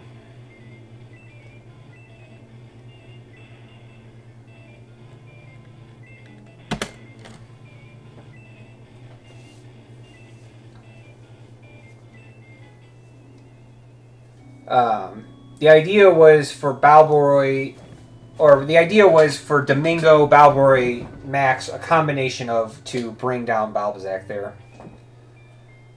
But happy little accident, Peli double attacked. Fair enough. So it's detrimental in the sense that Domingo has less experience now than I was planning for. Because a freeze 1 from Domingo gets him 4 experience there. So then he just needs the 2 kills to level up. So now Domingo's still sitting at 0. They look at the Priest for land effect. Okay, there you go. So the Priest's still alive. He's providing that 15% land effect. So that explains a lot. So here we got 5-1. This battle is a battle mostly attributed to Tai. You know, there's refinements, so it's hard to know in all how everything works, but Tai brute forced a large portion of this to figure out how we can get better formations, and it's made this battle much faster. It used to be a 9-minute battle, now it's even real time is being done in 6 to 7 minutes. It's a marvelous achievement.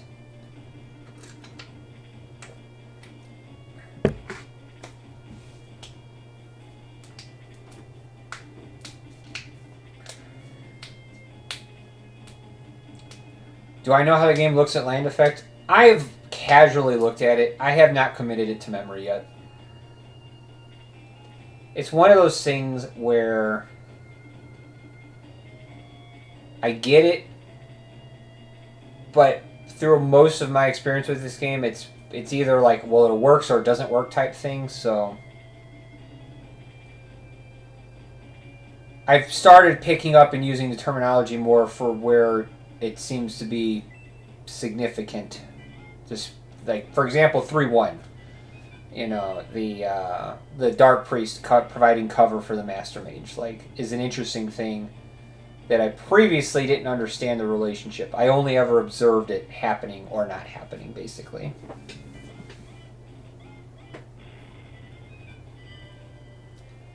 So here, I don't do any unnecessary attacks with Domingo or Balboroy here. I'm not worried about them. Some people will freeze with Domingo there. Nah.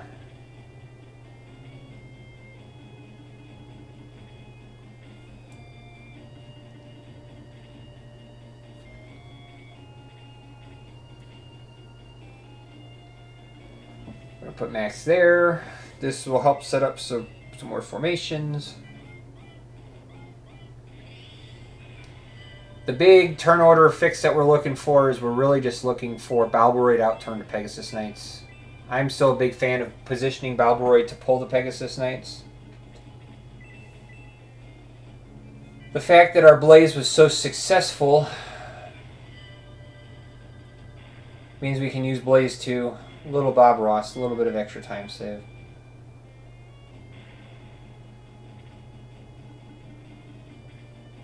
Well, that makes sense, putting the defense value. Yeah, like I said, like it makes sense. I prefer how it works in Shining Force 2 because it's less work to try to figure out, but...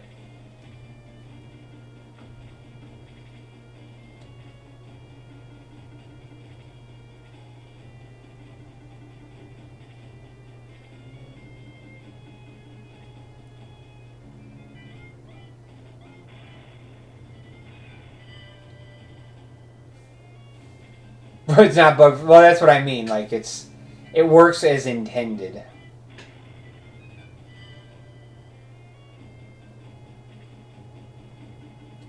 Balboroid, he's aggroing the Pegasus Knights for us. We get this nice formation. Actually resulting in the proper Seabat formation as well.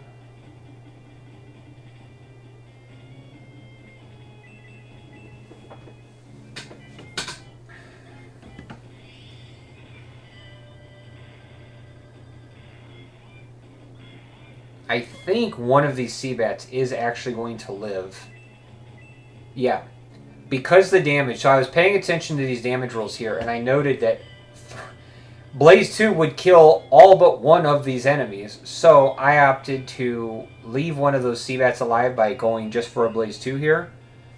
This now gives Domingo a chance to pick up a little bit of experience. So like I said, we need to get Domingo level 4. When you want to give him stuff, it's kind of up to you.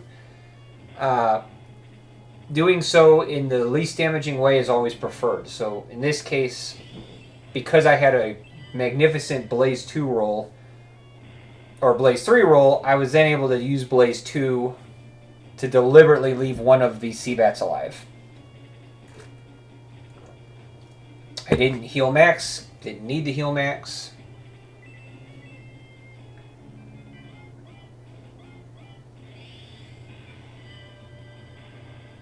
Pegasus Knights, once aggroed, they're coming up here to hang out. And we'll take them out. Easy in, easy does.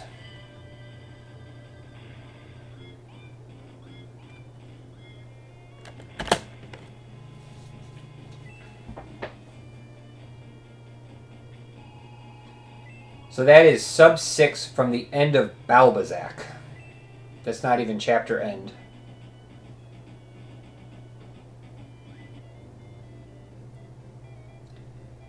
So here we're putting the Nogurt strategy to full fruition. We did not pick up Jogurt as noticed in chapter 4. There's been some playing around to still do Jogurt lists, but there's a little bit more party manipulation that's been happening. I'll admit I haven't really paid too close attention, so I'm not entirely sure what people do. This is the full endorsed Nogurt. Like I said, we visit Nova twice. Once for Domingo, once for everybody else.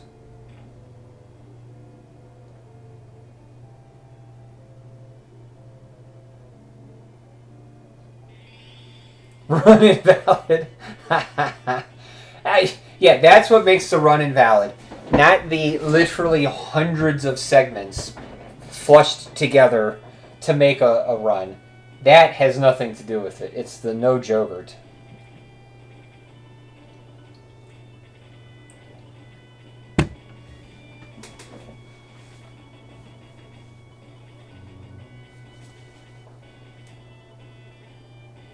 So here, again, full items. It makes really easy passing items around to put all the rings onto Balboroid.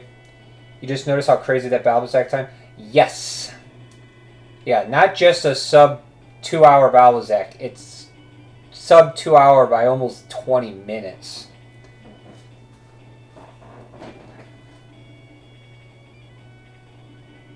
Yeah, I think we actually will be sub 2 hours at the end of chapter 5.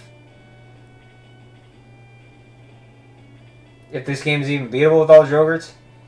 No.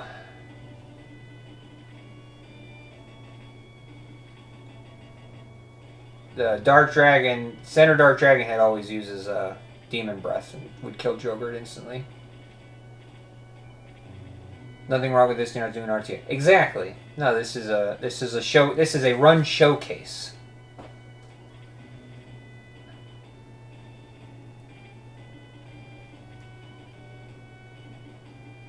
GG on the. Thank you. Yeah, I was quite pleased. I had completely done chapter 4, and I went back and I redid chapter 4 entirely because I was so unhappy with the 4-1 because of that lost turn. It was that one lost turn. It frustrated me. I was all the way into chapter 6, and I said, I'm going to go back. I'm going to fix chapter 4, and I'm just going to redo all of this because this is totally driving me nuts. I spent way too much time on 4-1 to figure that out, but in the end, it does look really nice. So, I think it works. Here, not much to say. It's a pretty standard battle.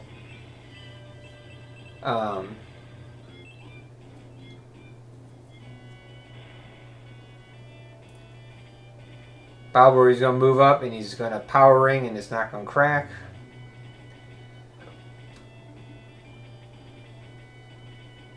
Keeping the speed ring on him. I think doing it like this is doable if Balbori is fast enough. I think that's probably the bigger deal.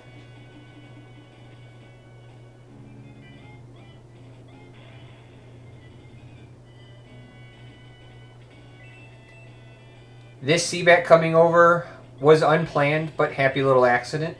I need Domingo to get an attack in since he did not attack Balbazak. So now Domingo is 1 kill away from freeze 2 in level 4.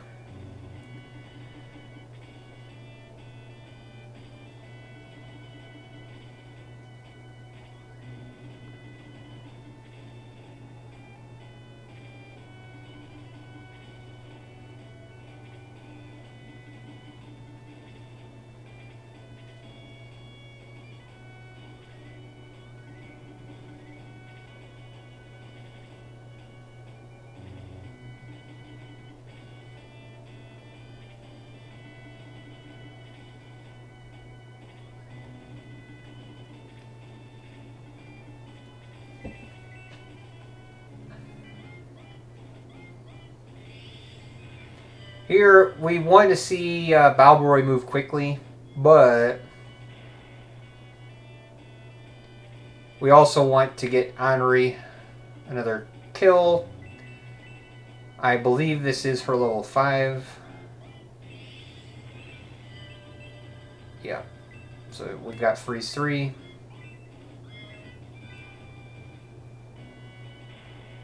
And then Balbori goes. Domingo does not need to go. There's nothing for Domingo to kill, which would put him to level 4.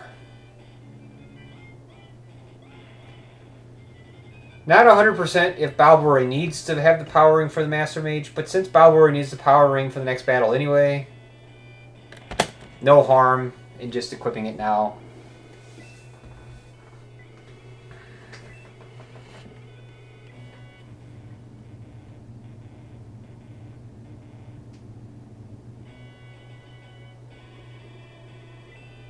I think you can still do this strategy even if Balbori isn't necessarily fast enough, because you can just leave the speed ring on Balbori here for this first Seabat turn.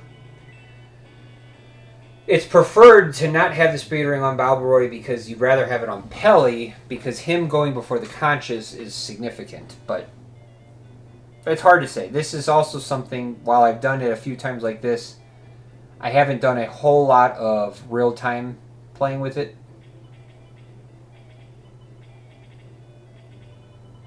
So again, we've got full items. We're easy to just kind of pass things around.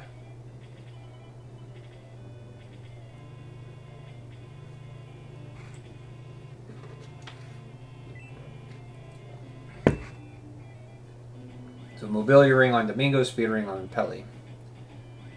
So here we go, 5-3.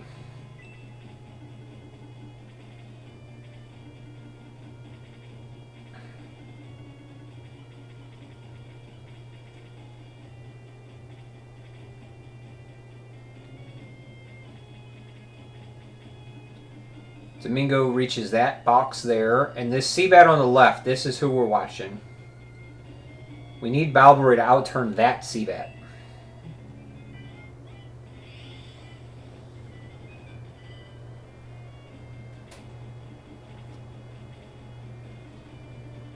Because with this setup like this, those two Seabats,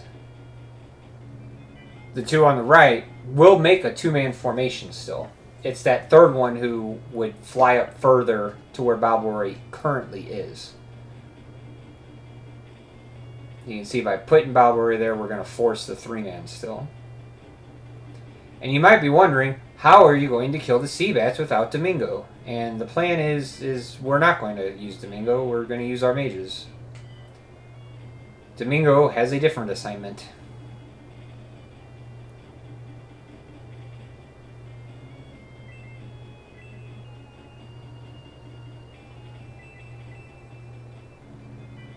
There's quite a bit of segmenting in this battle for turn orders. Because I need Peli to outturn Domingo.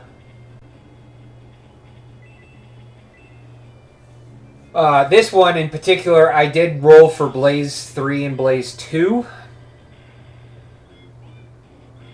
Because Henri's level 5 only got her to 25 magic points, I still wanted her to have 2 freeze 3s. So I did roll to make sure that between Blaze 3 and Blaze 2, we kill all the Seabats. Took a little bit of finagling. Not as much as one might suspect. So here is Domingo's level 4. Now he is level 4 with the freeze 2. Still has enough magic to cast 2 freeze 2s. So for everyone that was worried that Domingo wasn't going to hit it in time, we got it. I did manipulate to roll this Seabat before. It's one of those, it's like 4-1. You have very little control over the turn order there. But if that Seabat outturns one of the left conches, you get a much better 4-man formation.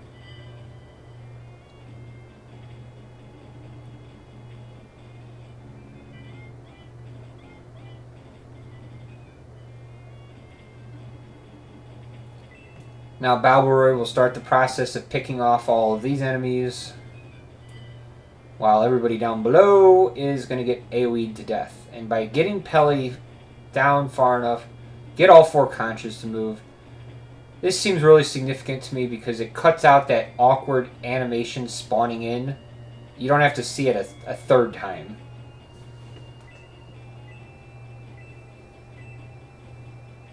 So then Tau, again, having moved nice and far, she's able to reach down here.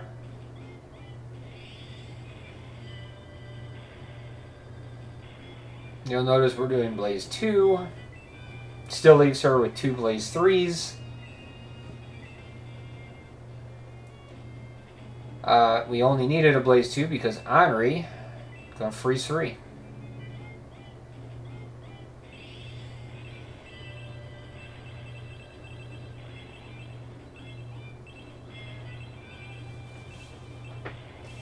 The crit on the conch, happy accident, not planned. A welcome accident.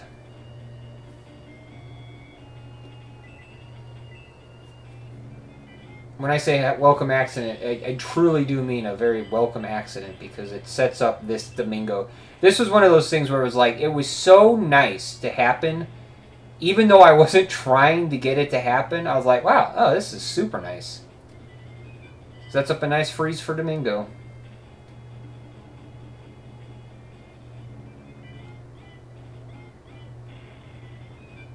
Yeah, the cursor movement is a big deal. That's why I said this isn't a perfect run. This is a tool assisted.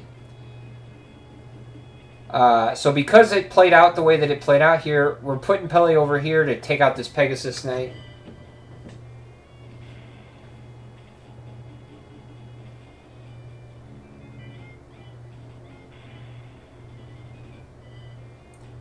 Really looking for Balbert to outturn at least one of these Seabats, so he does here. And I think I do heal with Max. Oh, no, I don't. Okay. Oh, that's right, because I'm going to kill... That's right. I'm going to kill that Seabat with Tau and Pelly. That's right.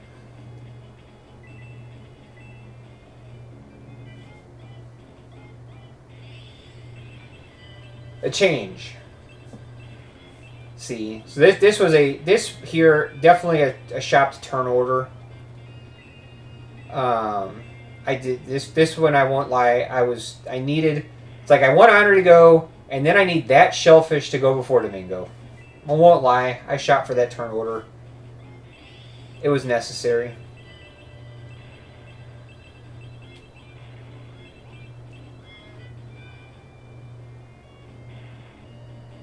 And there we go. Pelly will finish off the Seabat before Max dies.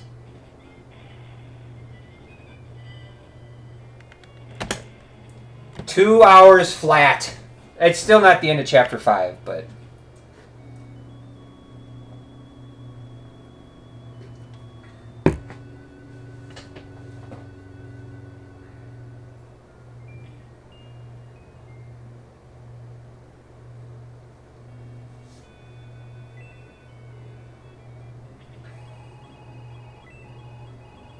Imagine defeating 24 units with just Tao's magic in 2 turns. Yeah. You ain't kidding.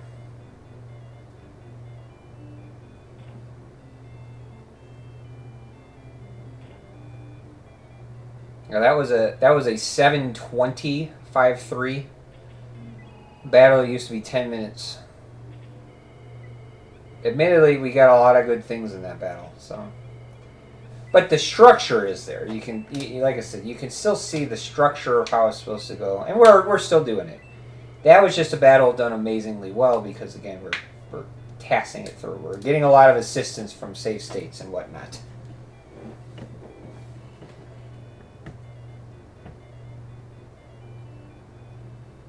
The knowledge you can walk through that chicken is super helpful.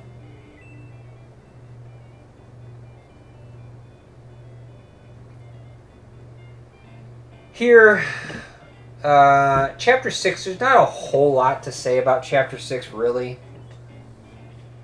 It's, again, Chapter 6, this is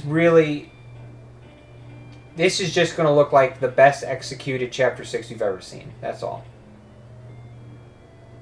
Because it's just Chapter 6. As far as I'm aware, I didn't come up with any game-breaking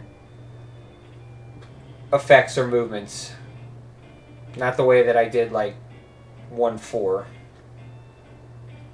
Chapter 8's on a different level. We'll get to Chapter 8 when we get to Chapter 8. I can't even begin to talk about Chapter 8.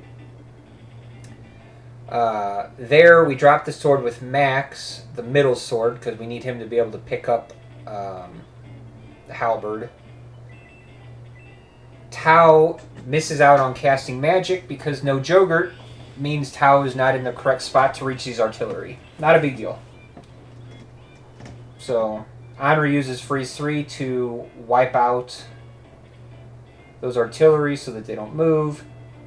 And then Pelly will just wipe out this artillery here.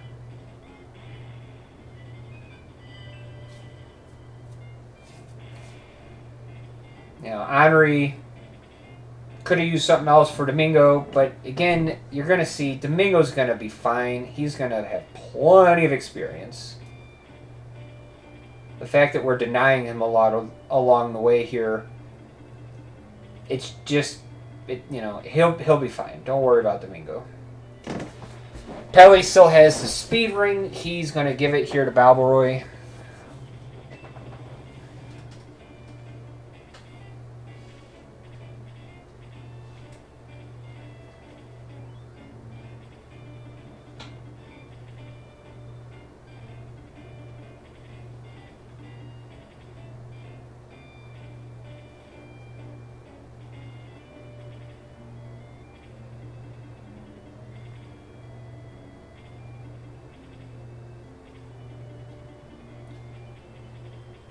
Now we're I'm going to fish for a turn order for Balboa to go quicker.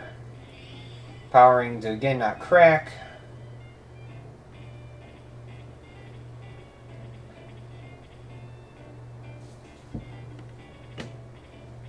Basically, we're just looking for turn orders here to where Balboa goes after the Master Mage. And Balboa is strong enough that Domingo can just use freeze 1 here. I did have to kind of roll for the 9 damage because Balboa really enjoyed doing 13 as opposed to 14.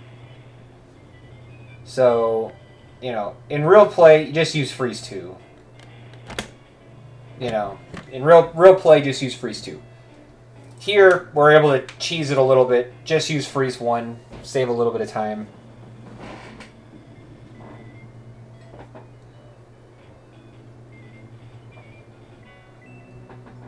The convenience of Balboa and Pele leveling right here before promotion was not planned. It also doesn't matter a tremendous amount. I think at level 14, Pele starts with an extra defense. At level 11, I think Balboa starts exactly the same as 10. I don't think he actually starts any stronger.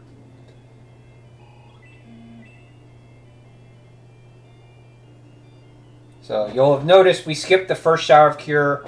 We now skipped this shower of cure.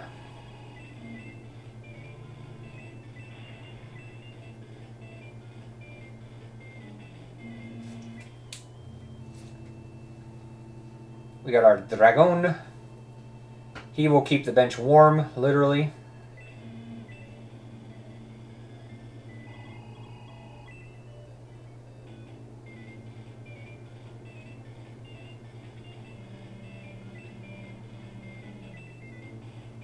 So now we're going to go do our final promotions here.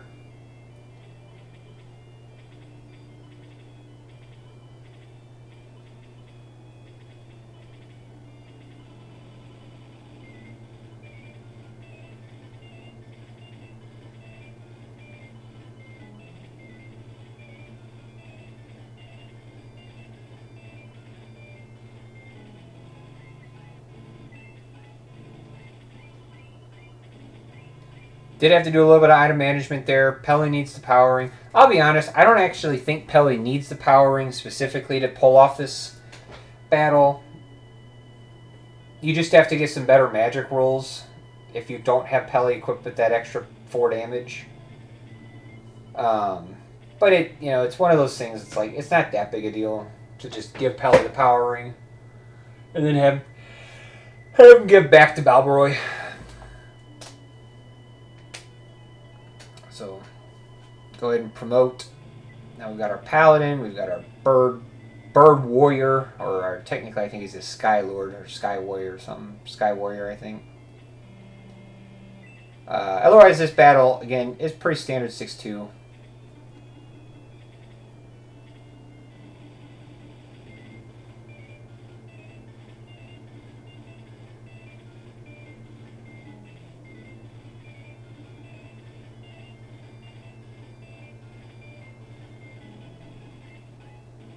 I was watching Ty earlier today. I noticed that he was moving Max with the party. You know, it saves a little bit of cursor movement. It's another one of those things that, like, because we developed the strategy one way, obviously it just took us a long time to go, huh, if you move Max, you can put Max away to where the gargoyles still aren't aggroed. And it reduces cursor movement. It's a brilliant thing. I did not bother to go back and re-record it over. So we're not going to see that slightly updated, slightly improved cursor movement because Max is still going to be sitting far, far away. So here, Halberd, no crack. Max to his square.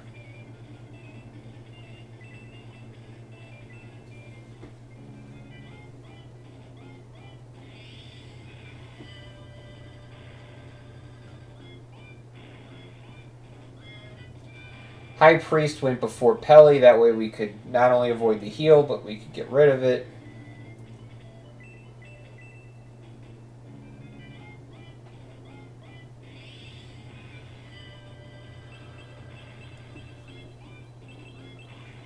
Freeze 2 instead of Blaze 2 because I'm not 100% if we're going to kill that Master Mage as well with the Golem. We could control Fort, but frankly, Henri's got more than enough magic points to just use a Freeze 2 here.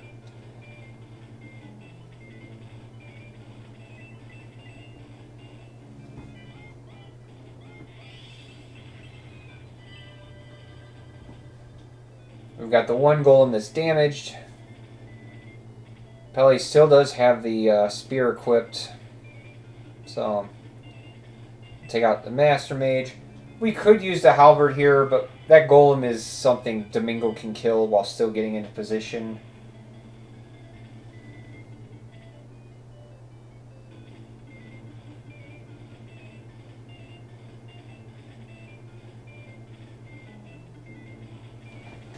This is actually the first turn that you need the mobility ring when they're on Tau, but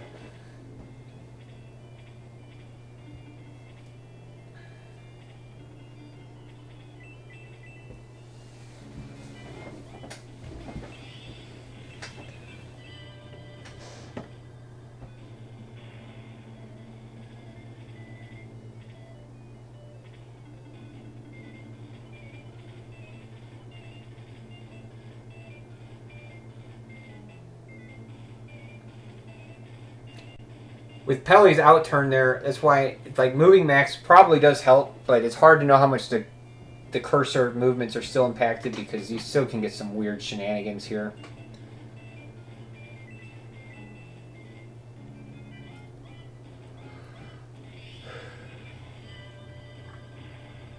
I did actually segment there because I had Tau crit kill that Master Mage, like... No, not the Master Mage, the Dullahan. She crit and killed the Dullahan. Can't have that happen. Need the Dullahan alive so she can attack it again. She also did just hit level 8. So Pele is going to boost himself now.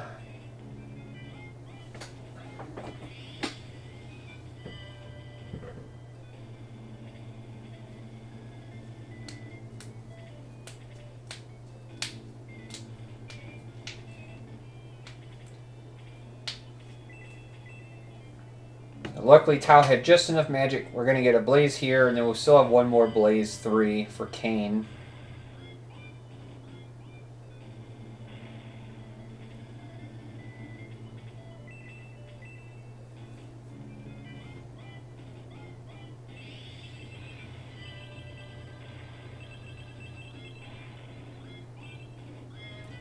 I believe Kayn is the only boss that doesn't regenerate. Well, that's not true, because Dark Soul and Dark Dragon don't regenerate either. But they're kind of special, because they're the final bosses.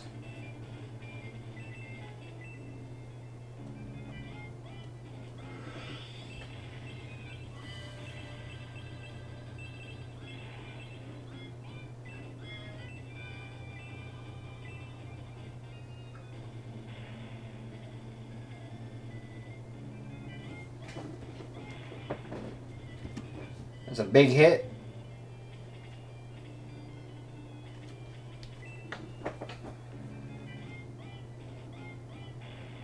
Nice big hit from Pele. Did Colossus? I don't understand your question. Oh, Colossus doesn't regenerate either. Alright, so everything that I said was wrong. Yeah. Kayn is not unique. He just doesn't regenerate hit points. That's what makes him unique.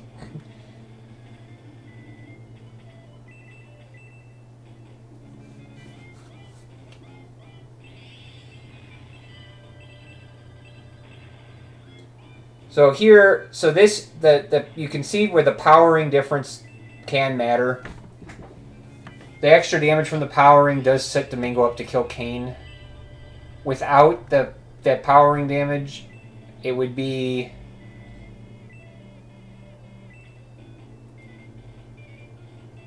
much difficult. It would be very difficult. You'd have to get some good rolls, or you'd have to basically save for Pele to attack again. So the powering damage does cut that out a bit. This game is so weird in that so many weaker bosses regen and stronger ones do not. This is true. There's also the resistance thing. The final two bosses don't have any magic resistance. But like Michaela and Marionette, they resist like 50%. Very, very resistant to magic.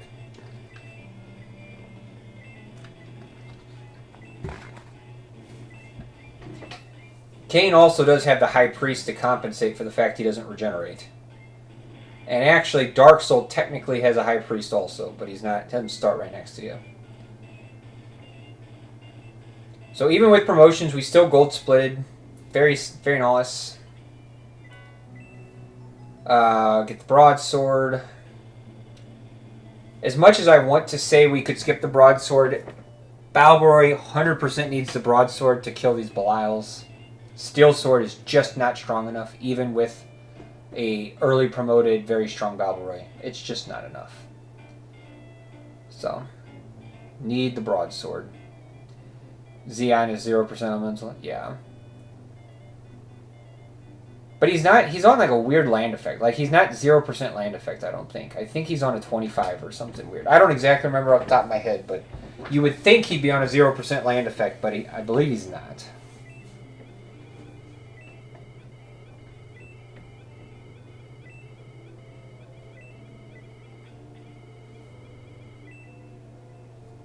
So, being up against a gold... He's on... Okay, there. That's what it is. Alright, thank you, Pyro. He's on 25, which is the same as a 30. Right. So here, this 6-3, we're up against a gold, but I'm willing to wager a bet that we're still going to do it better than my previous gold.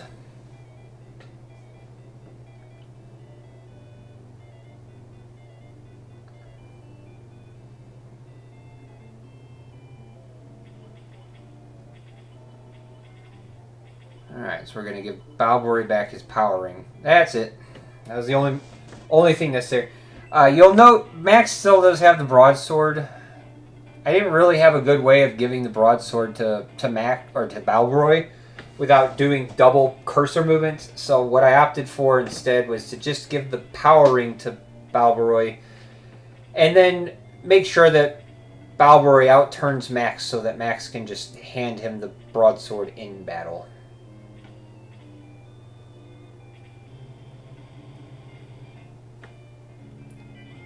The ideal turn order here is for the Gargoyle to outturn Domingo, but previous experience tells me that it's very hard to do, so I opted to just roll with this here. It still works out just fine.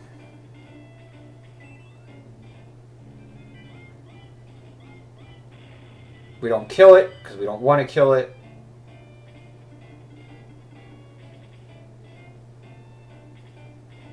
We want Henri to kill it. As much experience as you can put on the Henri here is so important.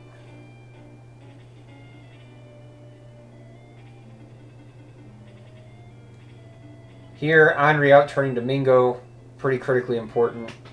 Otherwise, his movement gets drastically cut. She is fast, so she should outturn, but you just never know.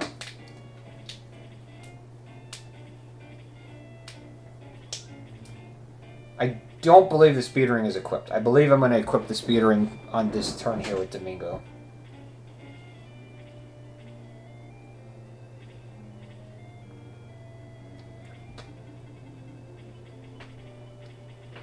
Yeah, helps to guarantee Henri go first.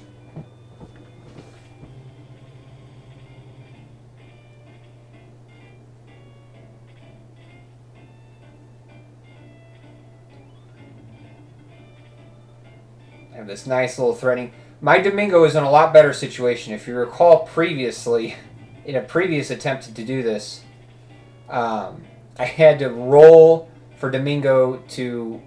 It was like I needed a muddle or a dodge or some combination because otherwise the bow rider would kill Domingo.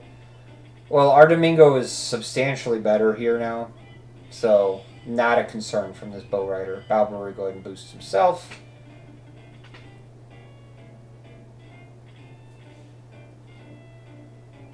I think if you got the optimal Gargoyle turn order, Tau could reach there, but yeah, like I said, it's fine.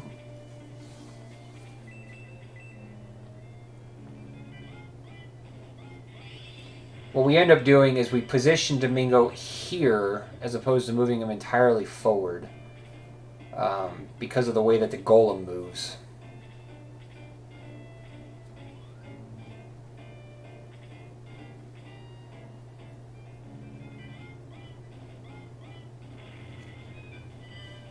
Yeah, so this Domingo is substantially more tanky. That Belial ignores Balbori because he wants to attack Max.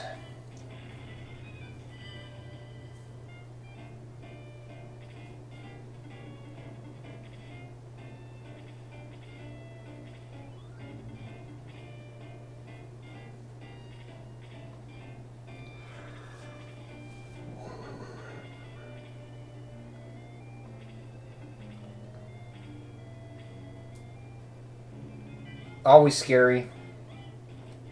Part of me does feel like I should have manipulated for a screen break and then just do the rest of the game with a broken screen, but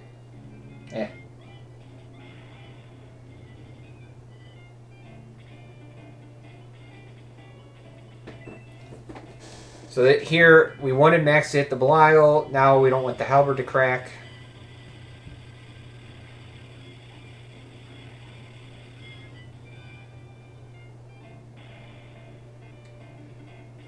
Balbori, he's got to both hit and relate this guy. You should retitle this as the best run you should never try. But that would imply you shouldn't try. This should be the goal. This should be the goal everybody wants to do. You should want a sub-2 Balbazak. In fact, if you want a sub-4, you must have a sub-4 or a sub-2 Balbazak. Again, we're going to talk about that a little bit at the end. I've got a little bit of notes prepared to talk about a sub-4 run.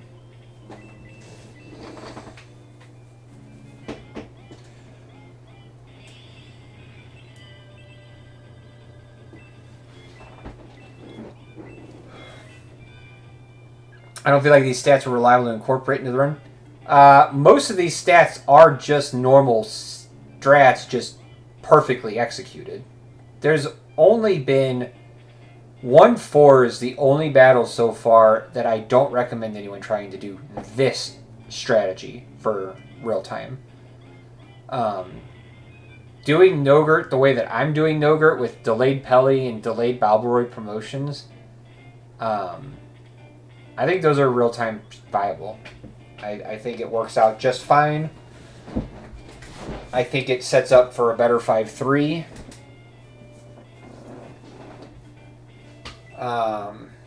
And, you know, having watched, like, Brox's most recent attempt, even a pre-promoted Balbori that's a little stronger, he can still not one-shot the Master Mage.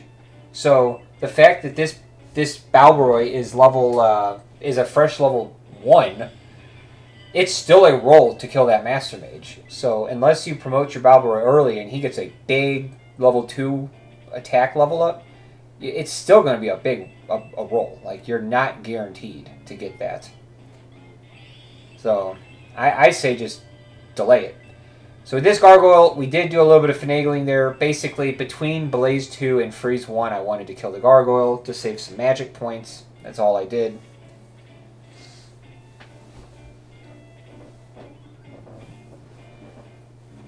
The melee is fine. I do think the melee does help me because I want Peli to attack it, but I wasn't trying to get it. It's another one of those like happy accident things where it's like, I like this, but I don't need it to be like this. So here we're re-upping boost. I'm also moving Balboroy down like this because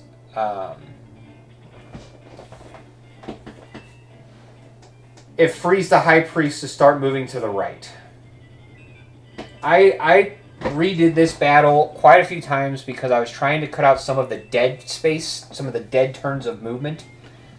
And at 7 movement, Balboroy just can't quite make everything work. Like, there's going to be a dead turn of movement. Much to my chagrin. So then I kind of left with, okay, well, if I put Balboroy like this to pull the Golem, I end up with the High Priest now free to move to the right, and you'll see why that's important.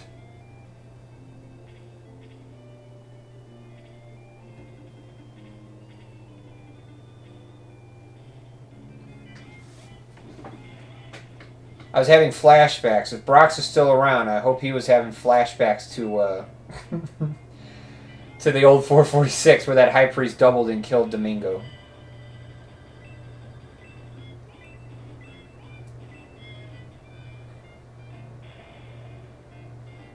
So we go ahead, we kill the Golem, Balbor levels. He gets the message, but he is still boosted.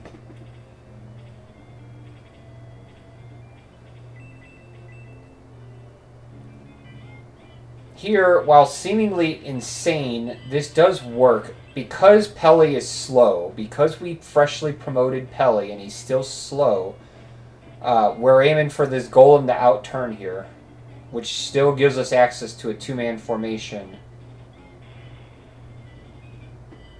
allowing us to wipe out this High Priest effectively. So, nice little halberd usage here. Take out the Golem. And the High Priest.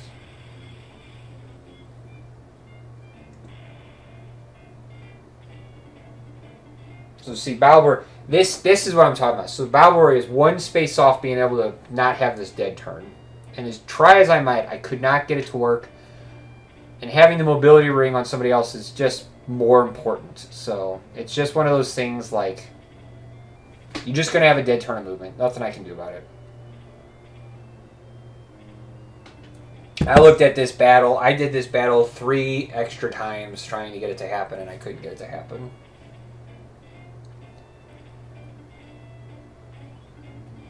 Maybe if Joger's in the party, Balbor's position's in a different spot, but I don't know. I'm not 100%. I haven't looked that far into what would be required. But we're set up to take out the Master Mage up top, and then that's going to leave Balbor free to just clean up all these bottom enemies here.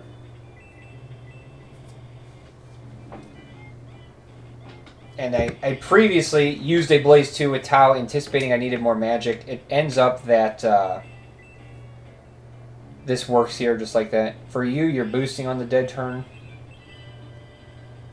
Yeah.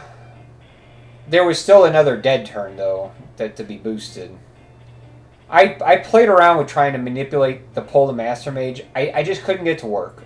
I couldn't get it to work.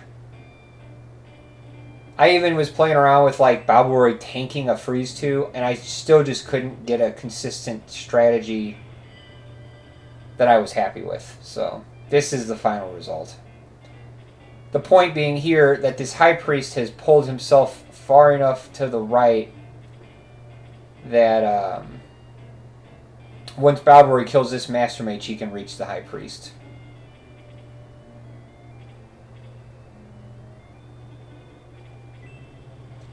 So here, I do think I did save for this level up. I wanted Balbor to get a good level 3. We got an attack. That was all I was really looking for. It's the hollow bushes by the priest, yeah.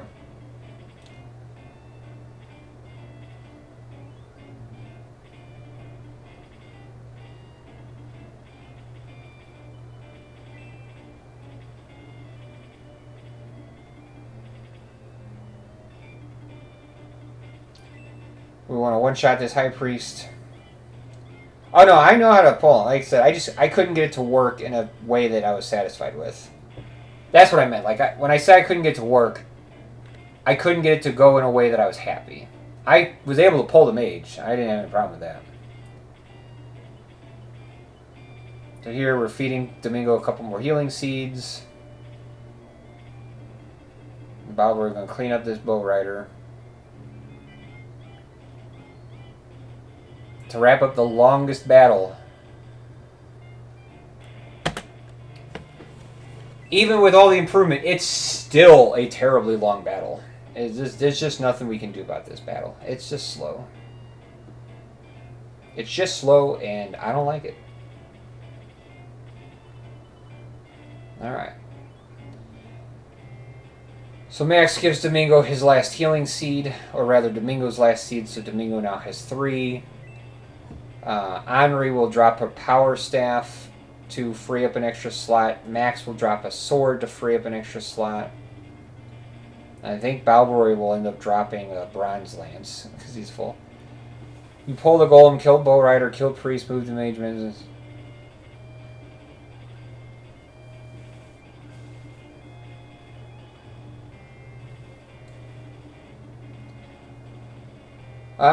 That works to pull him like that.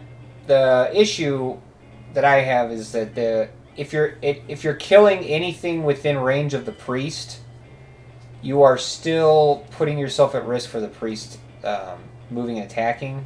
I watched what I think it was Brox did the other day, where he killed the golem from on the mountainside so that he was protected from the high priest.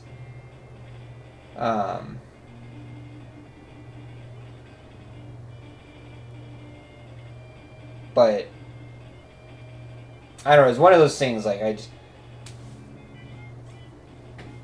I said, I was not super satisfied. Any way around it. All right. Like I said, this battle's pretty straightforward. I'm gonna go grab another drink, and I will be back before the battle's over.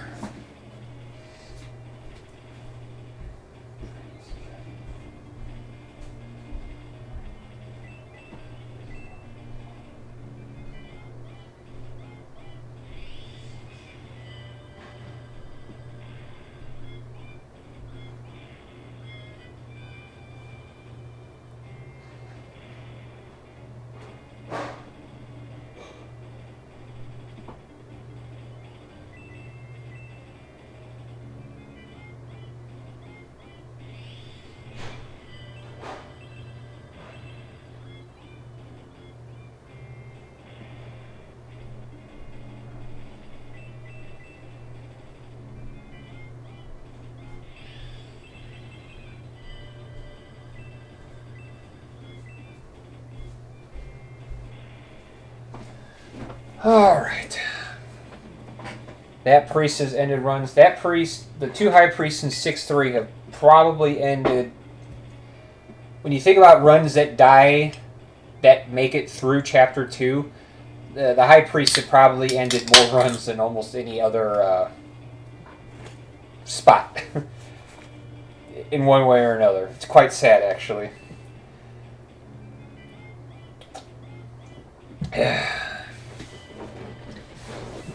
This is an absolutely insane level up for Balbori. He got 3 attack. I was not saving for that. I didn't even realize he could gain that much attack.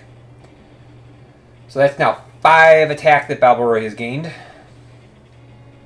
That's very so OP. Well, it's their sporadic movement, their seemingly really high evasion, and the fact that they have the Holy Staff, which is just hits like a dump truck. It hurts. And then you got like the first high priest who does that weird moving around thing. So it's like if you can't aggro him properly, you end up losing all this time because you have to go to the edge of the map to even get it. So Balbori is pitching one of those healing seeds here because he needs enough room for the little Sword of Light. Otherwise, again, it's all just pretty standard stuff. The double crit chance can end about any character. Yeah, especially for a speed run, no doubt. Nobody is tanky enough to survive that.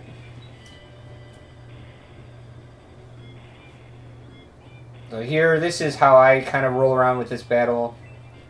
It does seem like everybody does it a little bit differently, but I think it probably got different formations. But this is the long and the short of it. You get a Blaze 3, get a Freeze 2. We wipe out 4 of them.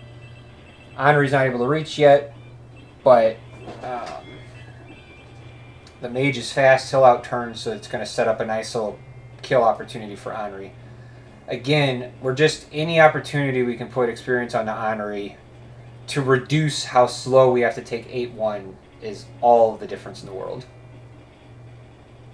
Because like Freeze 4 is just that important, but it's also really hard to get to.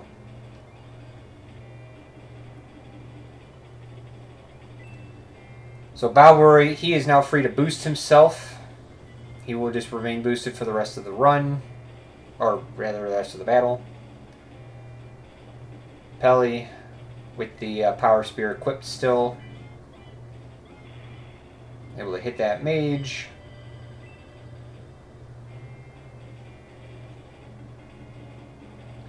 We've gotten here in a way that we're going to get a nice little Belial formation. Is there a way to hit Mishaela turn 1? No.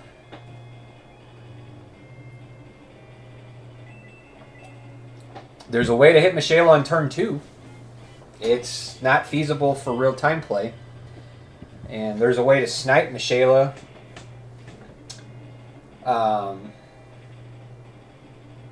using Kokichi, but it's arguably not at all. She's too far away and she's too fast. Mishaela is extremely fast.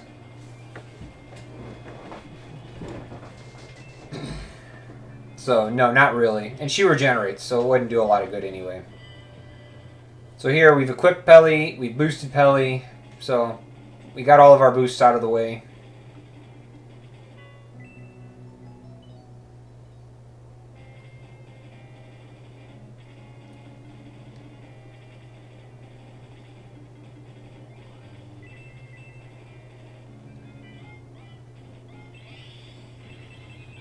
Does she stop? No, I don't believe so. That was part of the challenge, is you actually end up having to like block her, if I remember correctly. Ty would be able to answer that, but Ty is the one who developed the now defunct Mishaela Snipe. Even if we could come up with a way to try to do it again, I still don't think it'd be relatively viable because there's so much experience in this map that is critical for the mages. Yeah, Mishaela's goal is to get to that square that she's on. So, I mean, we had a whole thing where you had to block her, and it was boosting. It was an absolute mess. It was not at all efficient.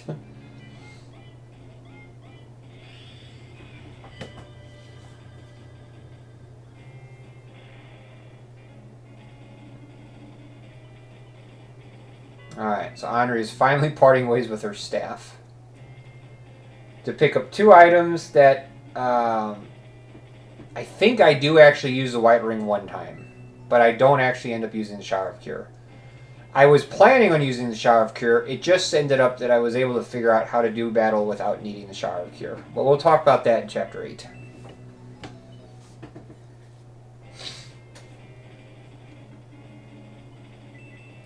So now we are ready to engage Mishaela.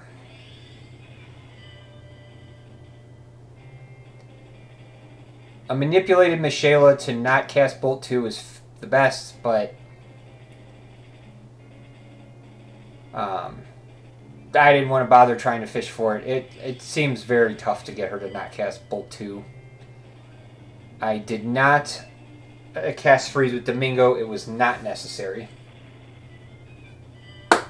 Because of a happy little accident. Again, this was not planned. I was not planning on a crit there. In fact, I wrote down in my notes, I'm saving here because I may need to come back for Balboa to kill this. Because I'm losing experience. Peli just decided to ball out and Bob Ross this, that witch.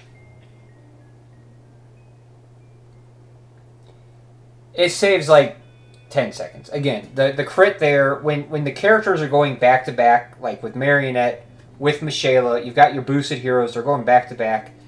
When you crit or double attack, it saves like 10 to 12 seconds. Because if Peli just hits, well then Balboa just hits. And it's fine. So, you know, it looks cool. The crits and the doubles that are more impactful are like what we're going to see in this chapter. I won't even begin to lie to you. You know, the chaos strategy here. I went into chaos planning on just critting him with Balboa. I didn't want to mess with trying to do a normal strategy. It still takes the same number of turns, I think. Still beating him on turn 2. But I've always said, if at any point we could figure out like a coin to guarantee a crit or a double attack on a boss, where would you use that coin at? I think everyone would agree that using it against chaos is the best spot. because you can do the battle more effectively, and 7-3 is just one of the worst battles. Even as figured out as it is, it's still just one of the worst battles.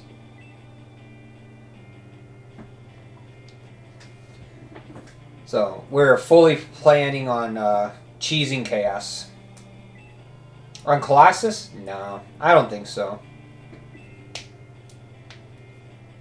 Doing it on Colossus would save about 45 seconds of turn from the cursor movement.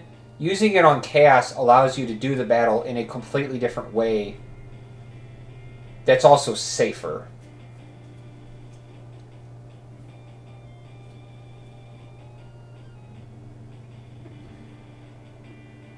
I mean, we are going to crit Colossus, I won't lie. Some of the Chapter 8 stuff, I got to the point where it was like, well, we're going to just go ahead and get crits and doubles, because why the heck not at this point?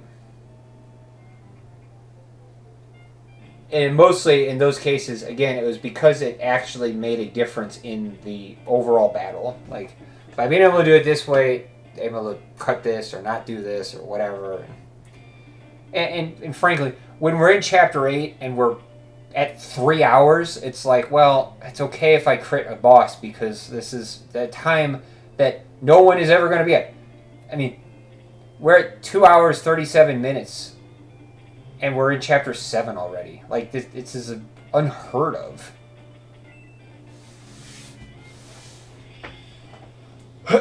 So, you know, it's like, as the run went on, it was like, I got more lenient with, I'll allow for a crit here. He's so strong. You know, run so far ahead.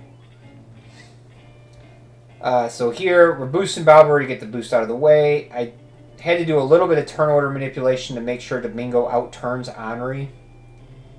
I won't lie, it's a frustrating aspect that isn't guaranteed.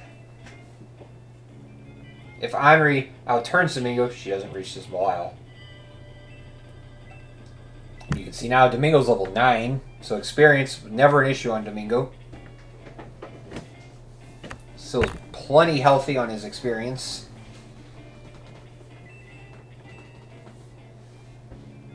Do you think we'll eventually figure out a 330? I appreciate your enthusiasm, Jay. I appreciate your enthusiasm. This run, the final time on this run is like a 330.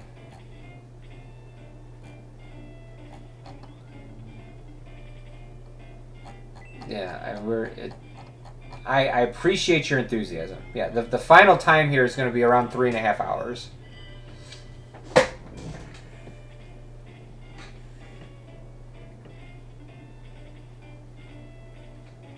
I think goaling for a sub 4 is healthy and exactly what we're looking for.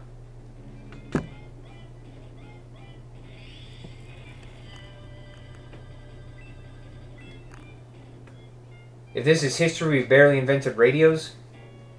Yeah, but your comparison. There are things that I'm doing in this run that are not possible to be replicated. Or not feasible to be replicated.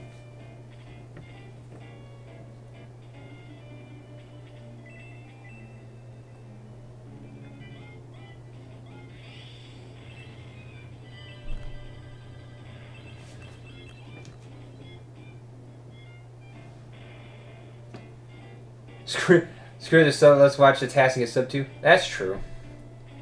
Have I watched any FF7 speedrunners? No. No, I have not.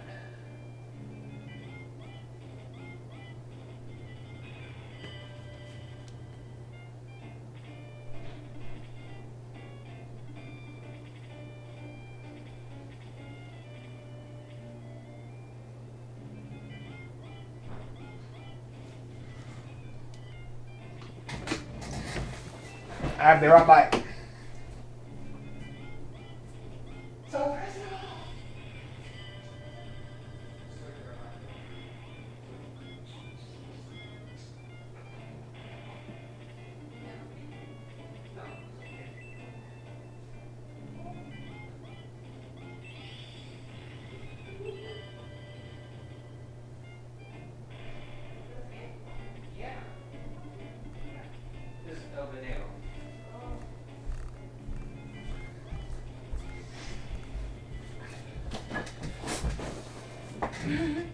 our run isn't in the same league.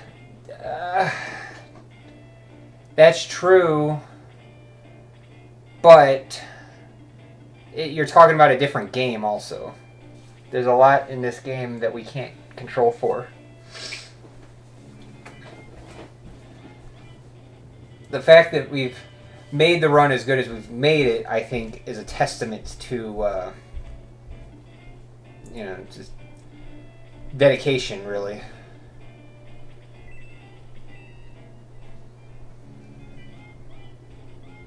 So this is not the exact same 7-1 strat that everybody else does, but it is close.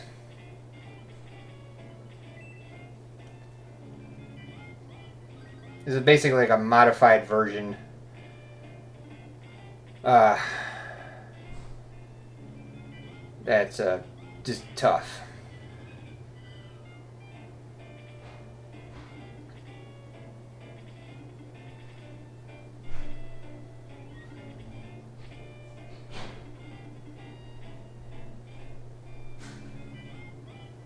This is what I eventually landed on, was actually forcing this wyvern to attack Tau.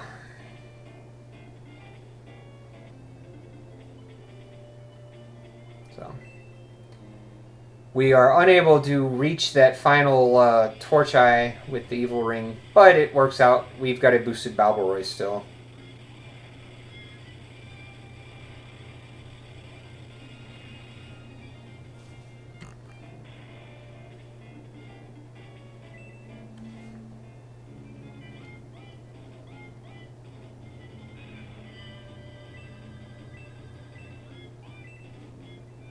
Nice level up for Balboroy.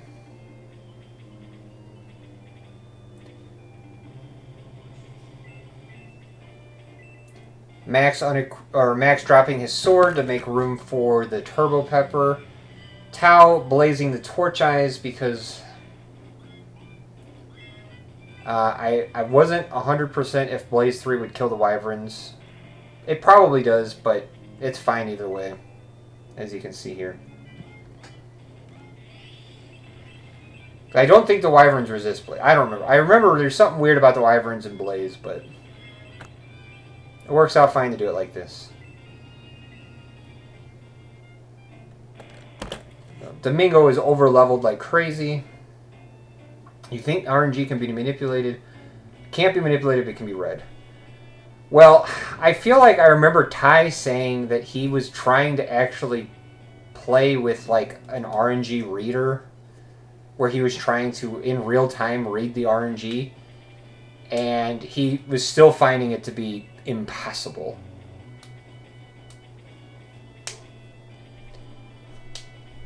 So we'll get the +2 here on Tau for the movement.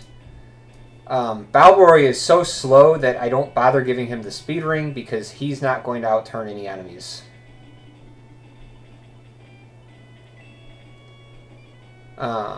I swapped for the Sword of Light. Tau is now able to give the Sword of Light to Max. Yeah, Sirius, I have had no luck. Yeah, no. It's the whatever the system that they use for Shining Force. I think most games wished they could have a system as devious as this game engine, because it refuses to be broken. You know, we've figured out Shining Force 2. In other games, you mentioned Final Fantasy. In Final Fantasy 1, they've got the game mapped out to the steps. They know exactly how to walk to manipulate every single encounter. It's insane.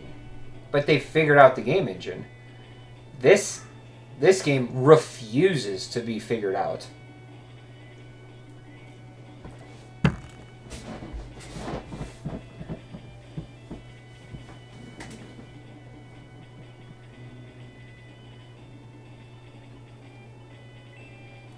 So I did have, I won't lie, I had to do a little bit of clunky item management here. It was mostly because like I had put the Sword of Light on Max, and then I remembered Max is too full, and Max has a bunch of items that I still kind of want him to keep. So I would have been better off if Tau had just given the Sword of Light to Peli, but it's one of those things that's like, it's just seconds. It's not that big of a deal.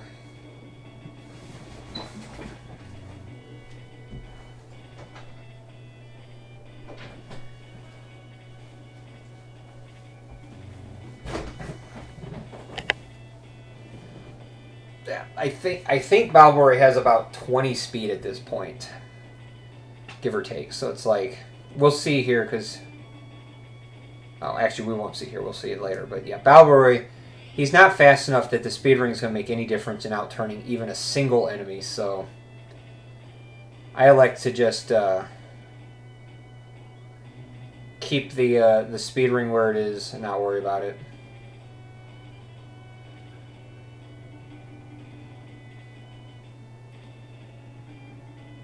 Getting that Steel Claw to move, I did do a little bit of turn order manipulation for that. Mostly because it sets Henri up for a nice kill. Again, anything that we can do to push Henri closer to that freeze 4 is just huge. Because she's still quite a ways off, as you can see. And she ain't going to get anything in 7-4.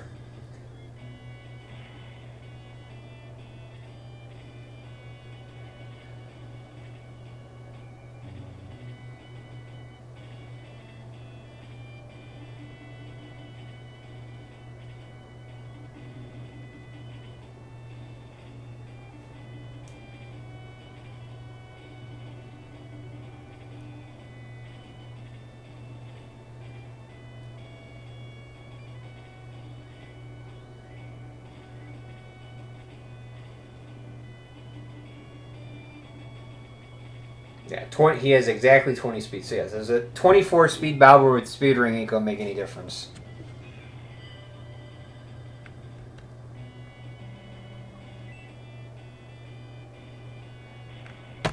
I actually lost time. We lost time on that split. How funny is that? But my Balboroy is too slow. A faster Balboroy is how you avoid losing time there. That's hilarious. I did not think we would actually lose time on in any splits, but I forgot about 7-2. And the fact that Balboroy is just too slow.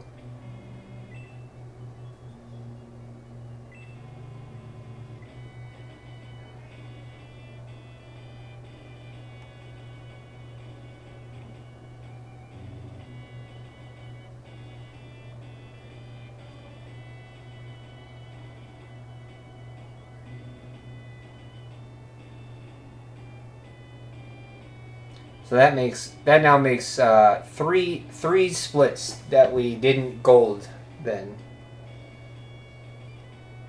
So we picked the Devil Lance up now. You may have noticed we skipped it earlier.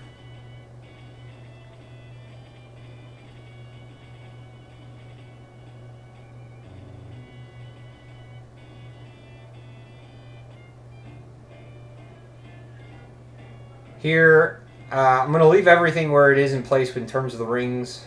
We don't really need the mobility ring on anybody else. And Balboroy is fine with the power ring still, as per normal. Something interesting does happen here where I commit the fatal flaw of equipping the evil ring on Peli, which I didn't even think about in this battle until I got into Chapter 8. Because then I was like, oh no, I cannot move the evil ring now without uncursing Peli. But I'm not going to uncurse Peli. That's ridiculous.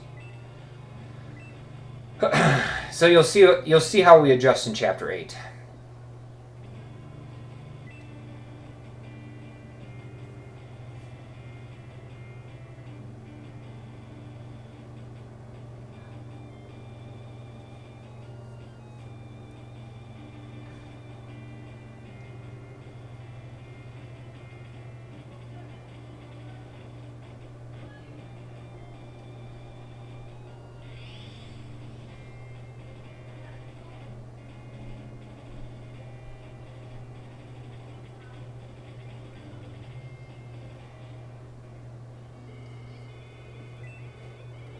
So there was I am segmenting here because it's the last time that you can try to segment for the beginning of the Chaos battle.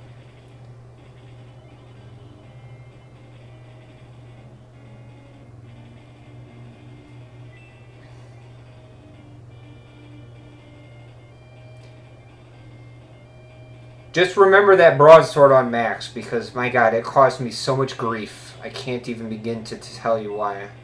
Actually, I mean, max has a full inventory, so you can imagine what I forgot to do the first time I did this battle.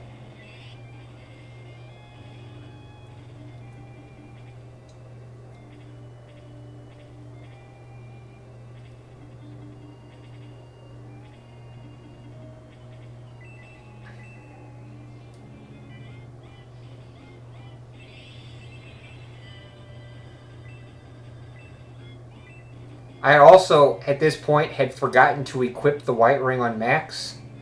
It turns out that it doesn't matter because my max is so fragile that the jet still one-shots him anyway.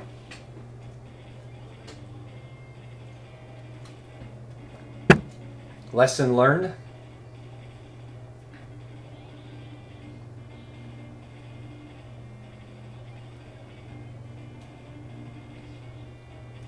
I still think cutting out Peli for max at the end of Chapter 6 is going to be huge when it's figured out. You just have to get him promoted early.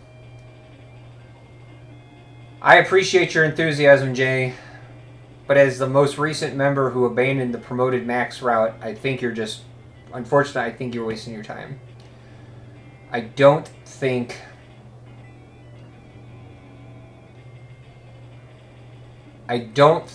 promoted max is the route.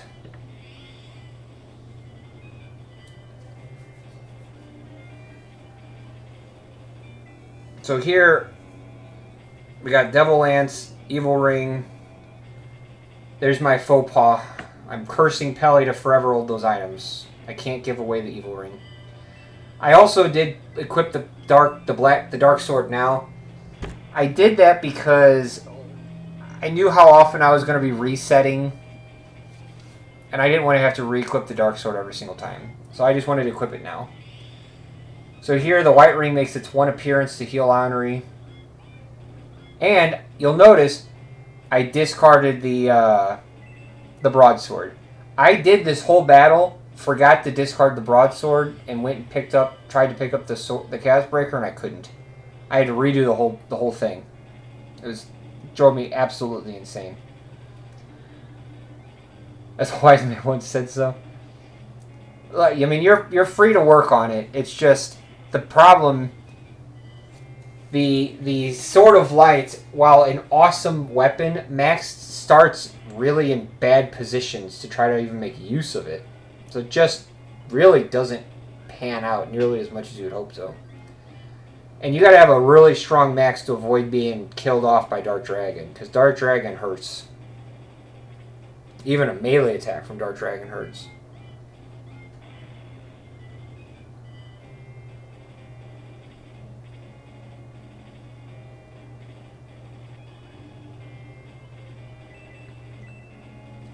So here, Henri tanked the jet again to save max, and now this is getting her that little bit of extra experience.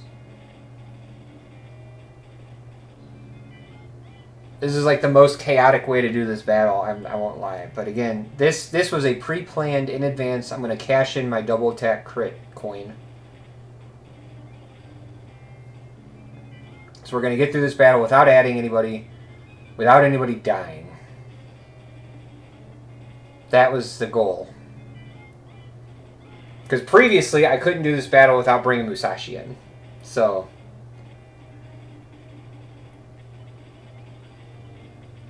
got the power ring equipped. 74. And boom, double attack.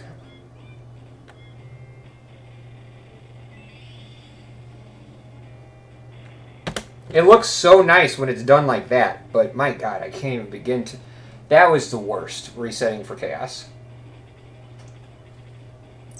You know how tanky Max can get. Yeah, I don't disagree. It's just... I don't think it's faster.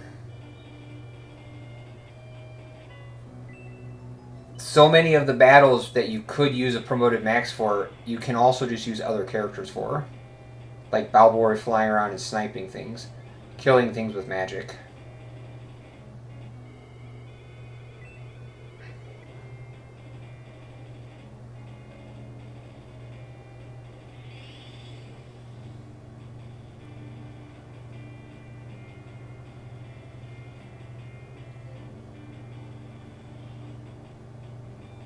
We still did get a gold split there. Not a big gold split.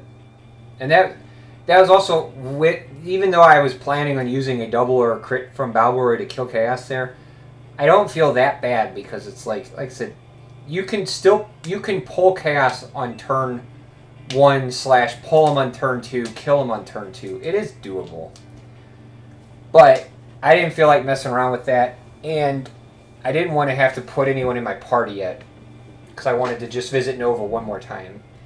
So I did have to do a little bit of finagling to make this work. I won't lie. Also, I am noticing there's a few choppy cuts, but yeah. This is my first time splicing together a video, so we'll lose some time thanks to that, but it shouldn't be that much overall. So we picked up Musashi. There we go. That power potion sitting on Balboa this whole time. Hands it to Max to pick up the Chaos Breaker. Time saved.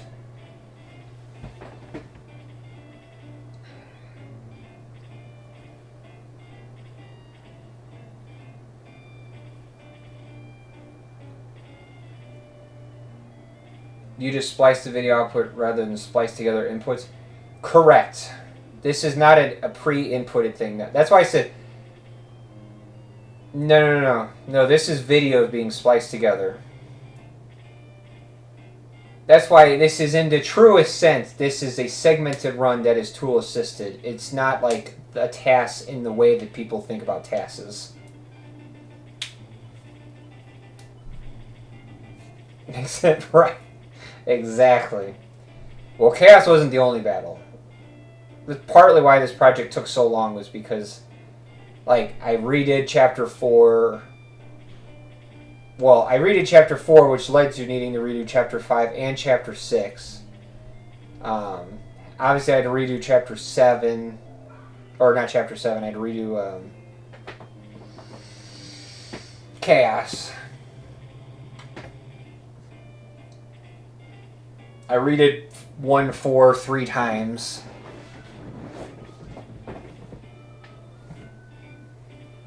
Yeah, I don't know. Something about saying tool assisted as opposed... It's like, it's a tool assisted supported speedrun. So it's like a test. Add an extra S in there.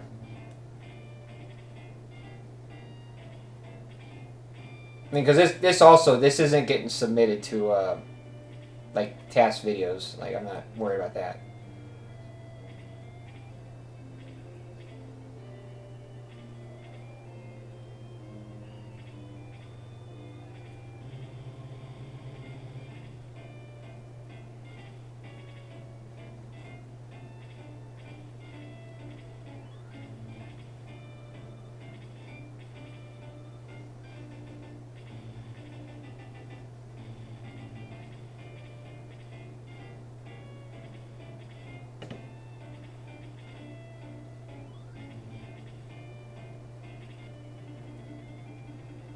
So here we're boosting. Again, Balboa does not have the speed ring. He's also not fast enough to make use of the speed ring.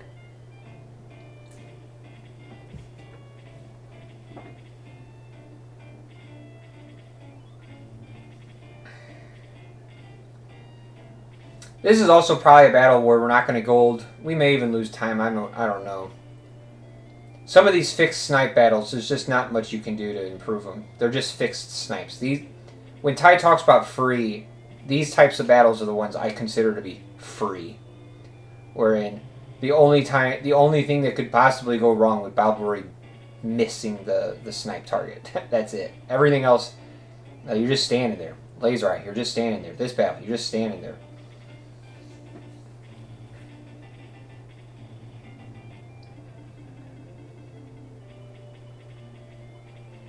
.74 attack Balboa.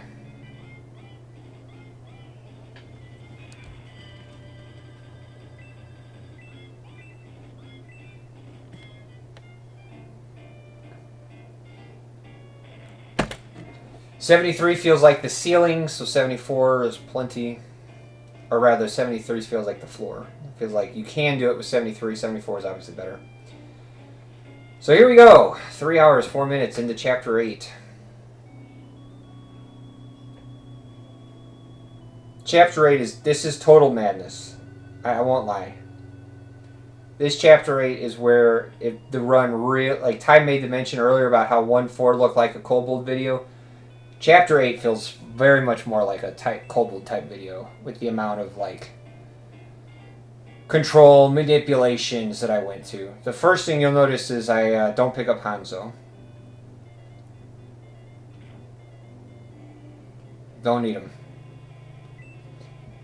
In real time, I probably am somewhat inclined to think that Hanzo might be better still, but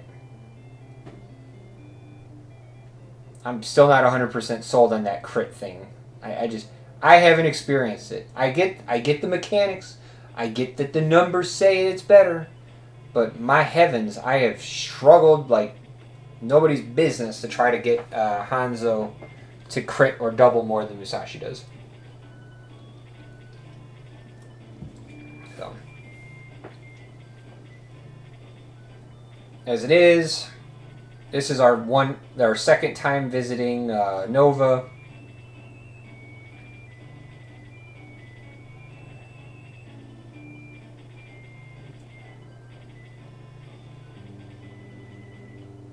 You'll notice that Musashi has the black ring.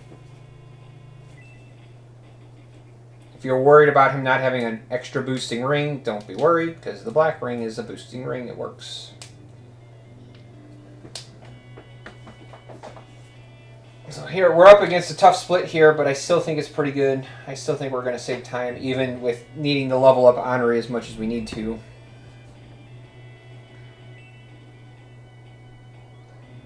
Something that I found out is that using Bolt on the Blue Dragon Bow Rider gives her more experience than using Blaze 2. There are a few times where, like, Blaze 2 doesn't level her up, but Bolt does. It's weird.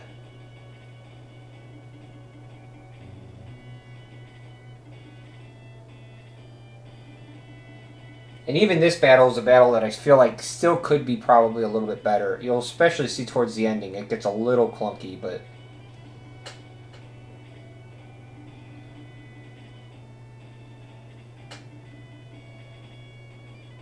yeah, because she's level 10. And she's a relatively fresh level 10, too. So she's really not all that experienced right now.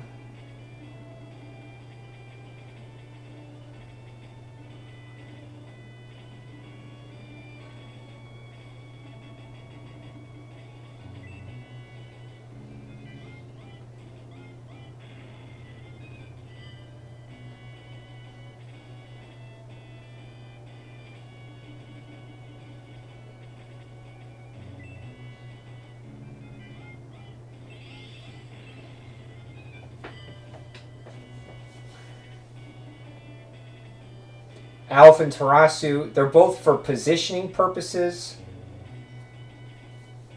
but they also play an important role in dying in Ramladu's battle.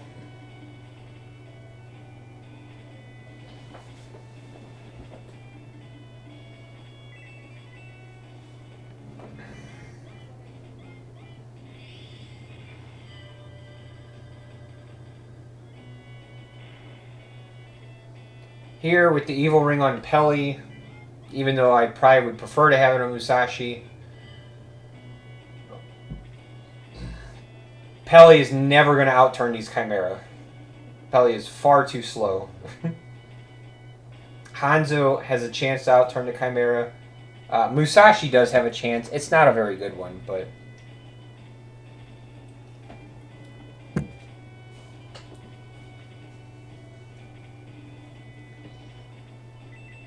here, get a big 48 experience to Henri. I'll push her along her way to level 12.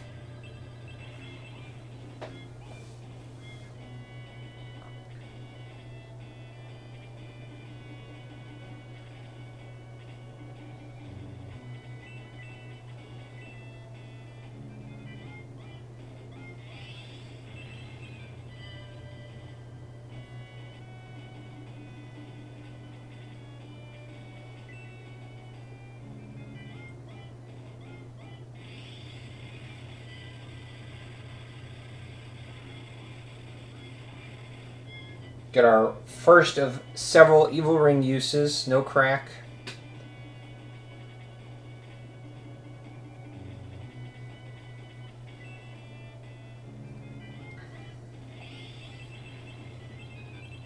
Again, we can continue to feed Balboroy here.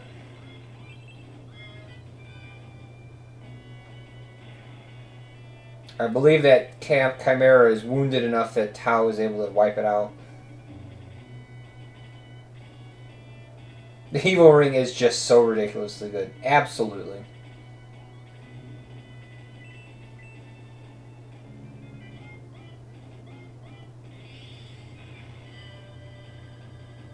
It is truly just an absurd item.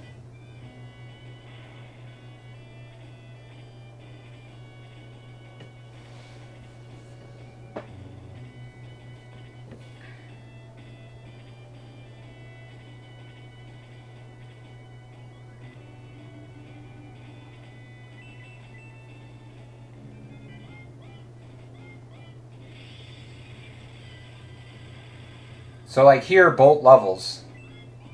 Blaze 2, she doesn't level.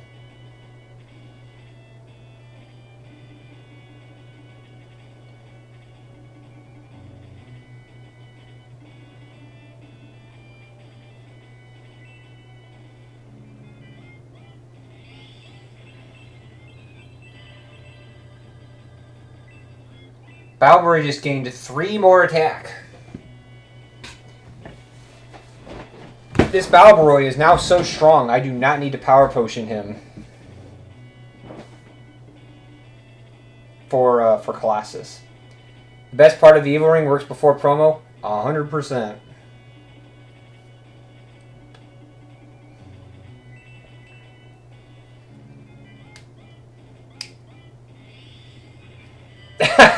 What Dark Dragon?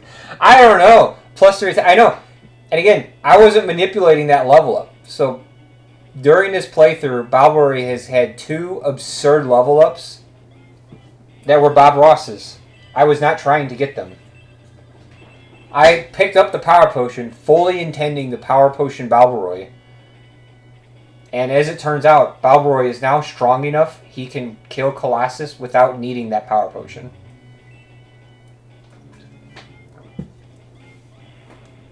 Meaning that Power Potion is going to go on Musashi.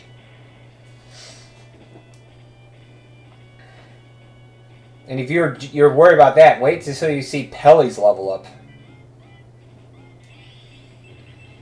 My boy wants to make sure he contributes enough to Dark Dragon as well. Balborough also gains 6 speed, which is a very critical amount of speed because, well, you know, Ram Ledoux.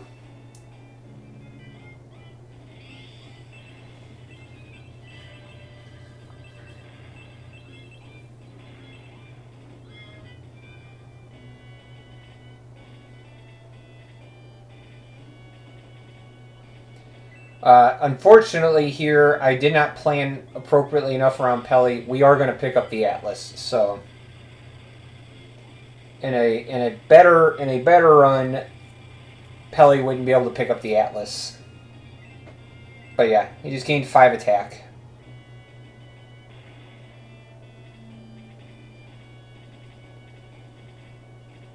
This ending, a little clunky.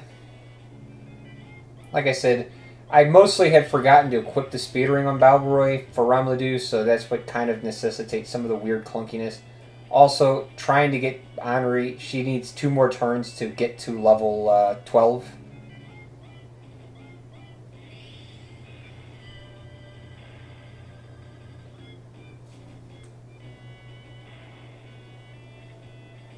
See, I should have equipped the speed ring there on Balborough, and I forgot to.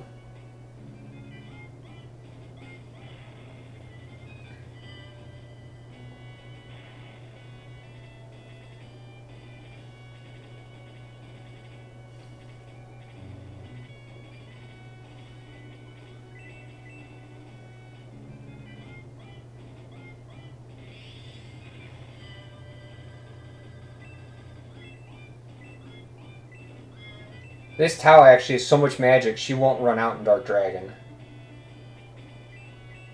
So because I forgot to equip the speed ring on Balboroy, that's why I'm not just having Henri kill this thing. So I should be done with the battle, but because I forgot to equip the speed ring on Balboroy, we're got to cycle through 2 extra turns and this. So this battle could have been done already.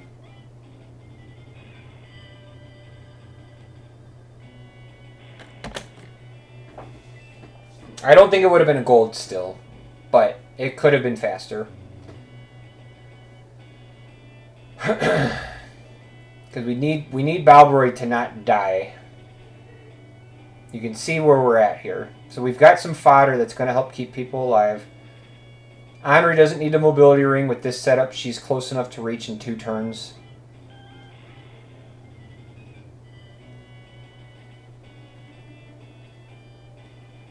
This is all kinds of scary.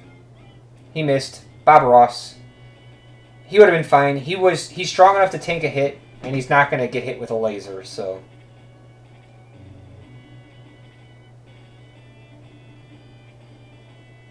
We got this little green man here. He's going to help us out.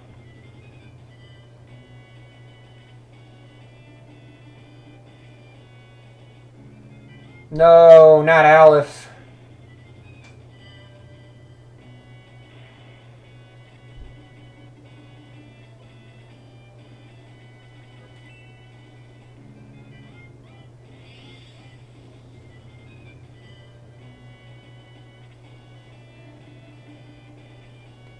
So this is how you appropriately survive a robot attack, Ty.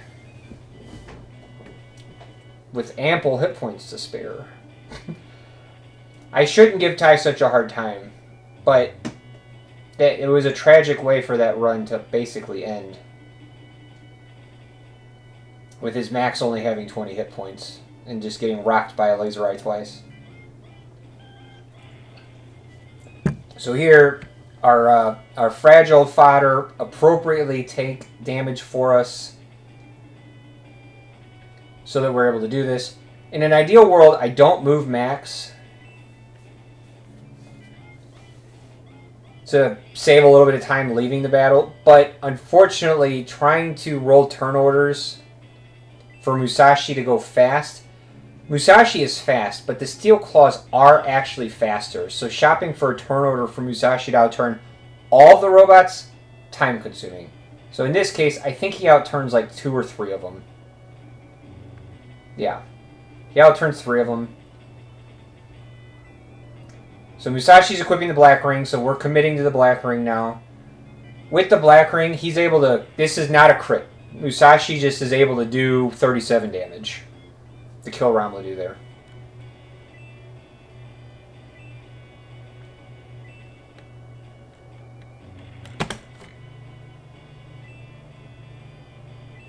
Does Henri or Tao... Tao has a crap load of magic points. Henri does not have 50. She will not hit 50. I did not want to sit there and reset for her to get to 50 magic points, I won't lie. Not a big fan of Hanzo. They still pick up Musashi, they just don't use them. But I agree. I sympathize. So, as much as you might think that Musashi was manipulated, that was not a crit. He is in fact just strong enough with the Black Ring and boosted to defeat Romelu there. That was the happy little solution that I came up with when I accidentally committed to putting the evil ring on Peli. Was, oh, well, we just get to put the Black Ring on Musashi. It's not as strong as the evil ring, but it's still +6. And since both of them are going to be hitting hard on Dark Dragon, it doesn't really matter who has the rings as long as they're both on somebody.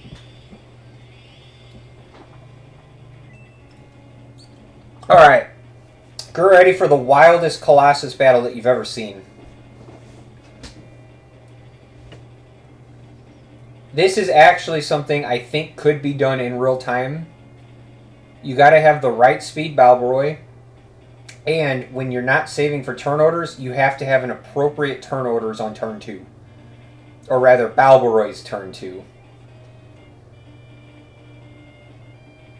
But if you have the appropriate speed Balboroy, And if you happen to just get the correct turn orders, I think you should go for it.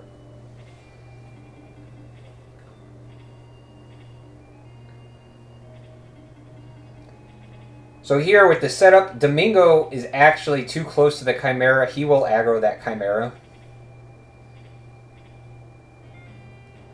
So we do have to do a little bit of work here. There is some turn order manipulation happening with Max. When we get there, we basically want to see Henry outturn that Chimera so that it doesn't kill Balborough or kill Domingo. Well, it won't kill Domingo, but it'll hurt him. We don't want to see that happen. So.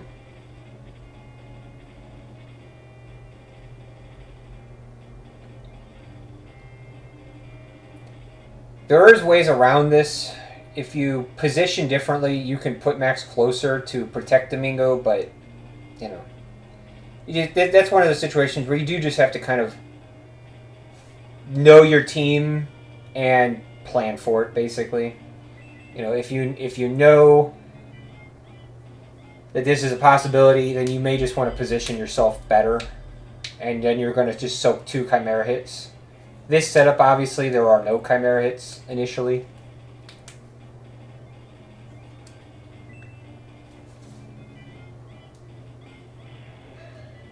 Here, we were looking for the Musashi hit. You will see why later.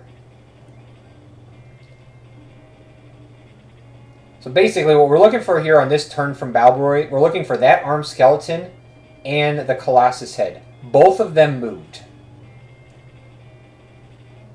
So the nearby armed skeleton has already moved, and the left Colossus head has also moved.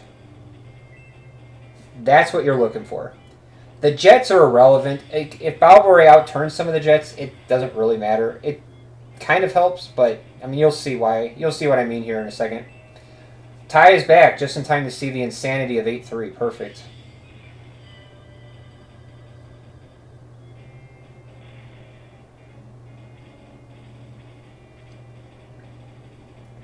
Because yes, that head doesn't move anymore, but I was planning on using a Shower of Cure in this battle. That was initially baked into this plan. Also, similar to 1-3, I could have fished for Henry to outturn that Chimera to avoid the attack, but I wasn't worried about it. I was worried more so about the Balborough thing going on up here. So, did I have Domingo for 8-1? Yes, Domingo's still alive. This level up, so at level 13, Henry can hit 50 magic points. We don't know the exact odds, but 50 is the maximum amount she can have at this point, promoted at level 11. So after resetting for probably, God, I don't even know how long. I probably reset 25 times. I said, screw it. 47's plenty. So here, Balborough outturned that armed skeleton. Domingo providing shelter for Balborough. He's going to pull those jets.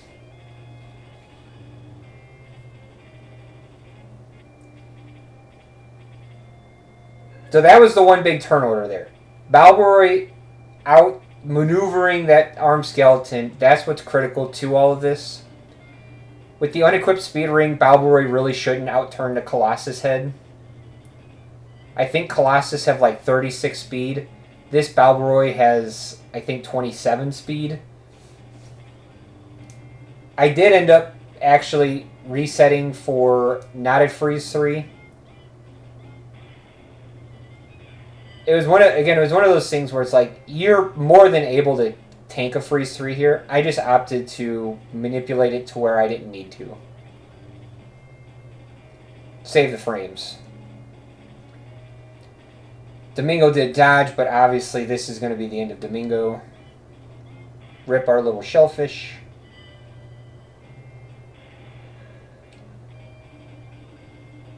Balborough will now equip the speed ring and then boost himself. Again, no cracks. And we'll go ahead and we're going to manipulate Max to get some fancy turn orders here, you'll see.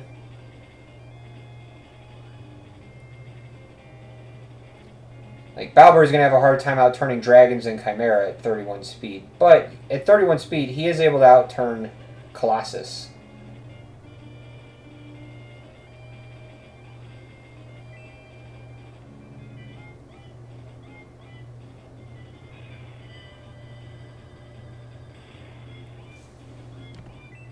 And there you go. I think under normal circumstances, you would plan on just using a Shower of Cure here.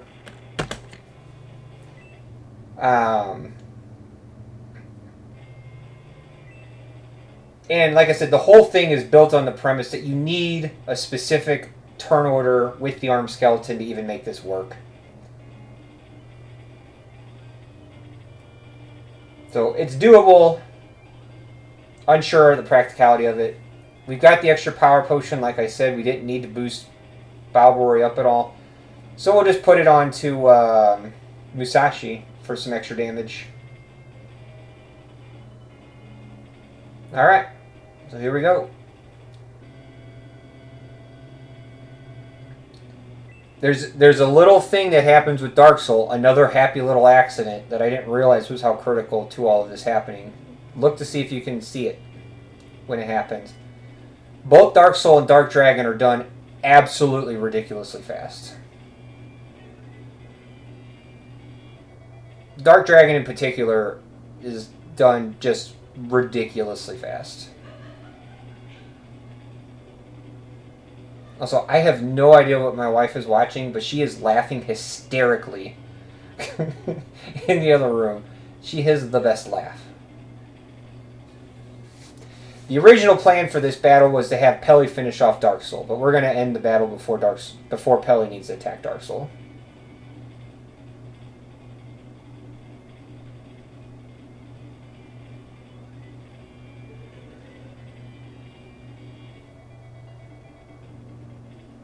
Also, I just realized we saved almost 9 minutes on 8-3.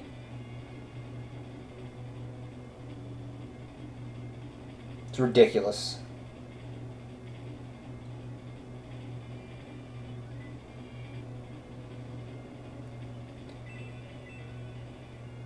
So here, I was debating if this was a necessary thing to do this Torch Eye with. In the end, I kind of was like, well, I think I need to put Tau here because I'm not sure with positioning purposes. I feel like I need to position people over here. The level up doesn't hurt. It might be an unnecessary Torch Eye kill because I think I could get away with putting Tau on the left side and it still plays out the same. But it's fine. Freeze crit on the Laser Eye, unnecessary. Honestly, not even that much of a happy accident because it saves, like, in this instance, a literal maybe half second for the second freeze 3.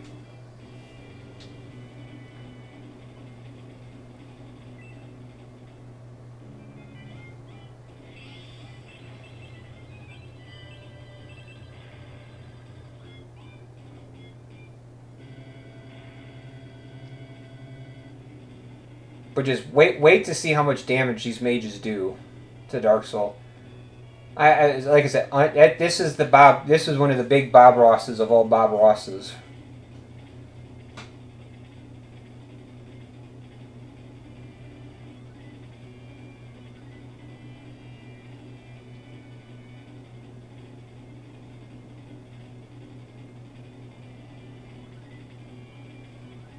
All right, we're boosting Balboroy.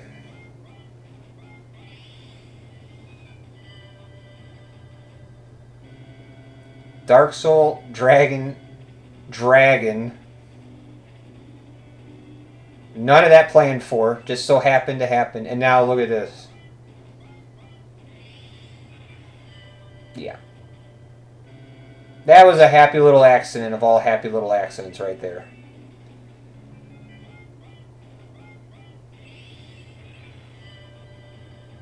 The two mages just did 118 damage to Dark Soul. So he has 150 health. He's down to 32. And then Balbori just happened to outturn 90% of the map. Yeah, that was a big Blaze 4. Yes, you did. That was a happy accident. I was not saving for that. I was prepared to maybe have to save for Balboroy to double or crit.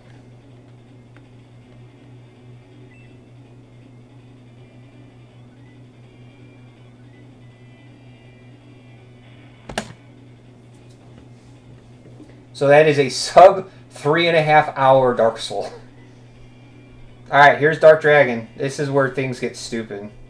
Well, I mean, it's been stupid this whole time, but when you can manipulate this battle down, it's just dumb.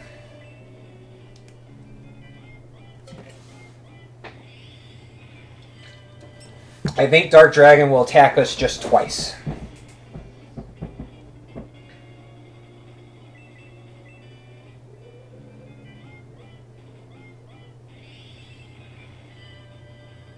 I wanted Henri to have 5 freeze 4s. Didn't happen. So I unequipped the speed ring there on Balboroy. You'll see why this is important. Alright. So here, we don't want the power ring to crack, but we're also turn order manipulating. Because I want that left head to outturn Tau. Perfect. Alright.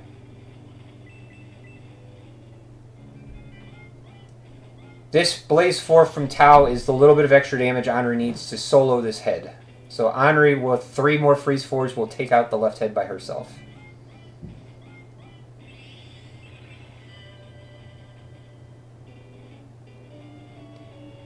Musashi now properly boosted.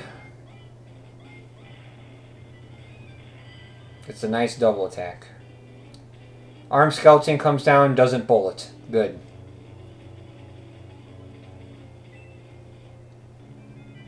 We let Balboroy go below the skeleton. Now Balboroy will then outturn said skeleton.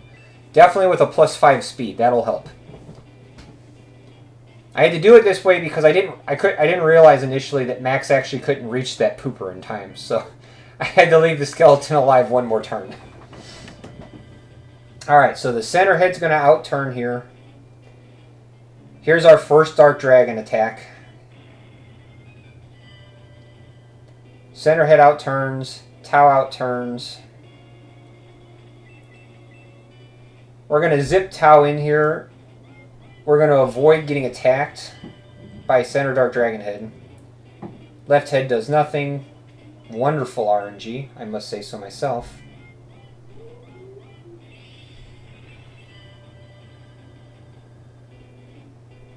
Balboroy will finish off this arm skeleton.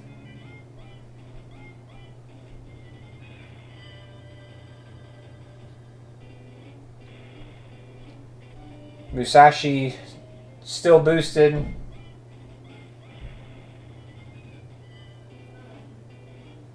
He's still boosted. Ignore that message. Peli. Nice little double attack from the Peli. Now we're going to manipulate turn orders here. We want Tau to outturn both heads. Tau outturns the center head to avoid getting killed, and then comes over here to kill this head to avoid it attacking. So we've only had one Dark Dragon attack so far. Left head, again, does nothing. Henri will cast her last spell to finish off this left head. She just needed a little bit of help from Blaze 4. And people from Discord will remember my frustration in dealing with this battle. You need to put Balboroy 1 space from Dark Dragon to properly aggro. You cannot have him 2 spaces away. The center head has 275 health. To get Musashi to double attack, and because I couldn't know if he was critting because there is no sound for Musashi, I plotted out the damage, and it actually turns out I didn't necessarily need to force a double attack here. You'll see why. Because if both Musashi and Peli crit, if we had a combination here, I think we might have just killed Dark Dragon right then. But with the Black Ring curse, it's such a pain to try to get this to happen. So I ended up just opting for this. He does not have a crit noise. No.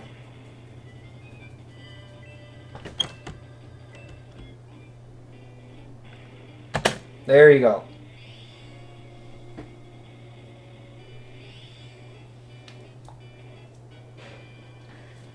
It makes it a lot harder to know if he's critting or not.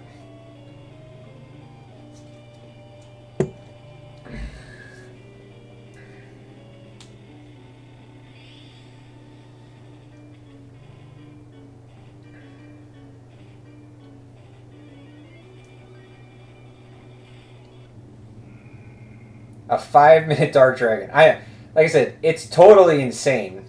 Dark Dragon attacked twice. Poor guy didn't put up much of a fight. Almost half the time from war. I just saved 70 minutes over my previous best, which was a previous old world record.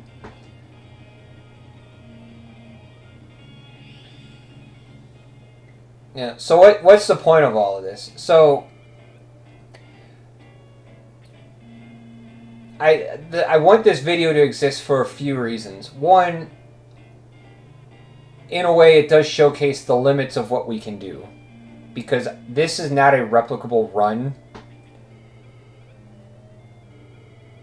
but it also does showcase of the 30 battles, I think probably close to 23 or 24 of them are replicable on a certain level.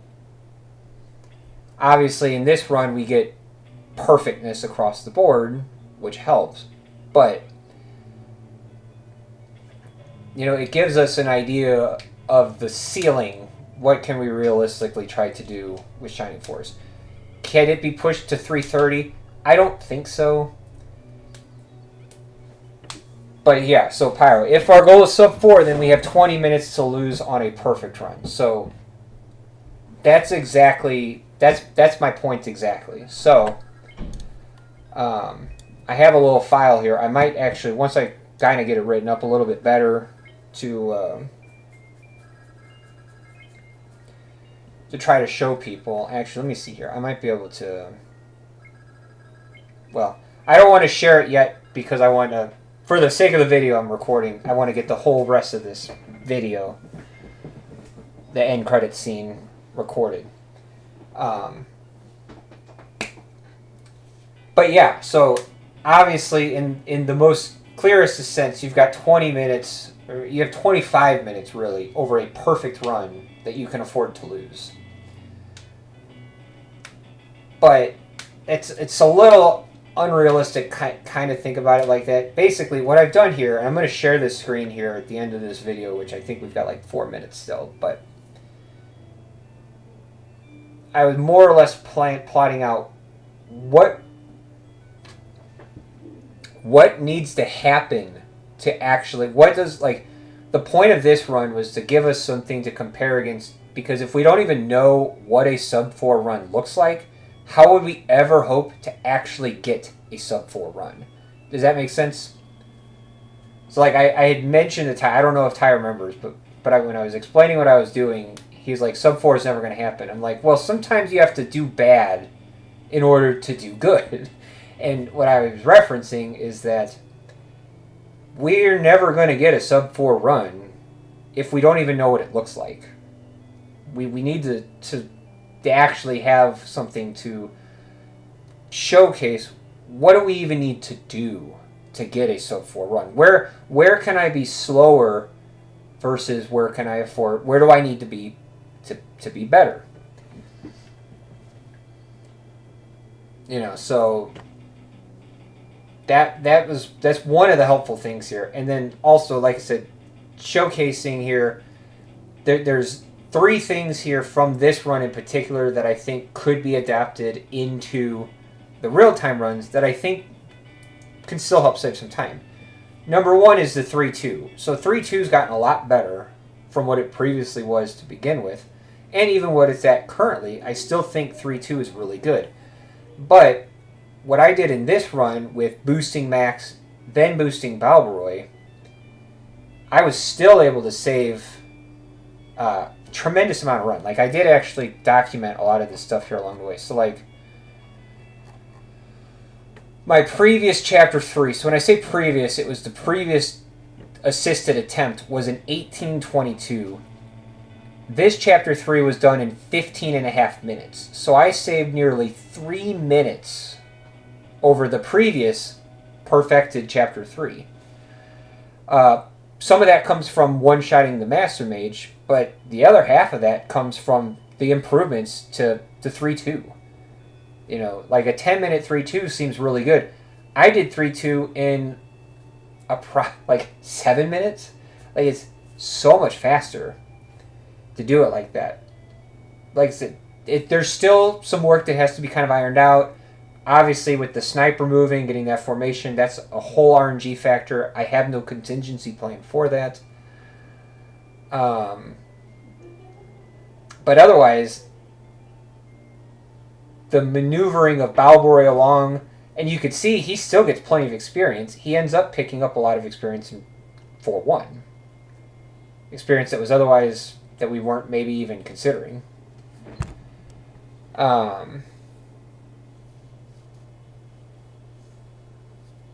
So it worked out well there.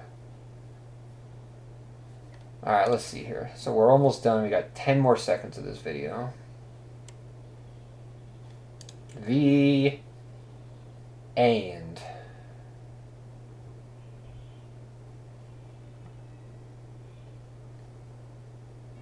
Alright. Pause that. Let's see. We'll add a window capture here. Alright, perfect. Alright. Is this visible for everybody? If you can't see this whole Microsoft Excel screen, please say something in the chat. It should be good. But this is kind of the breakdown here. I haven't mapped out all of my perfect runs, the perfect run times, because I hadn't watched through the whole video.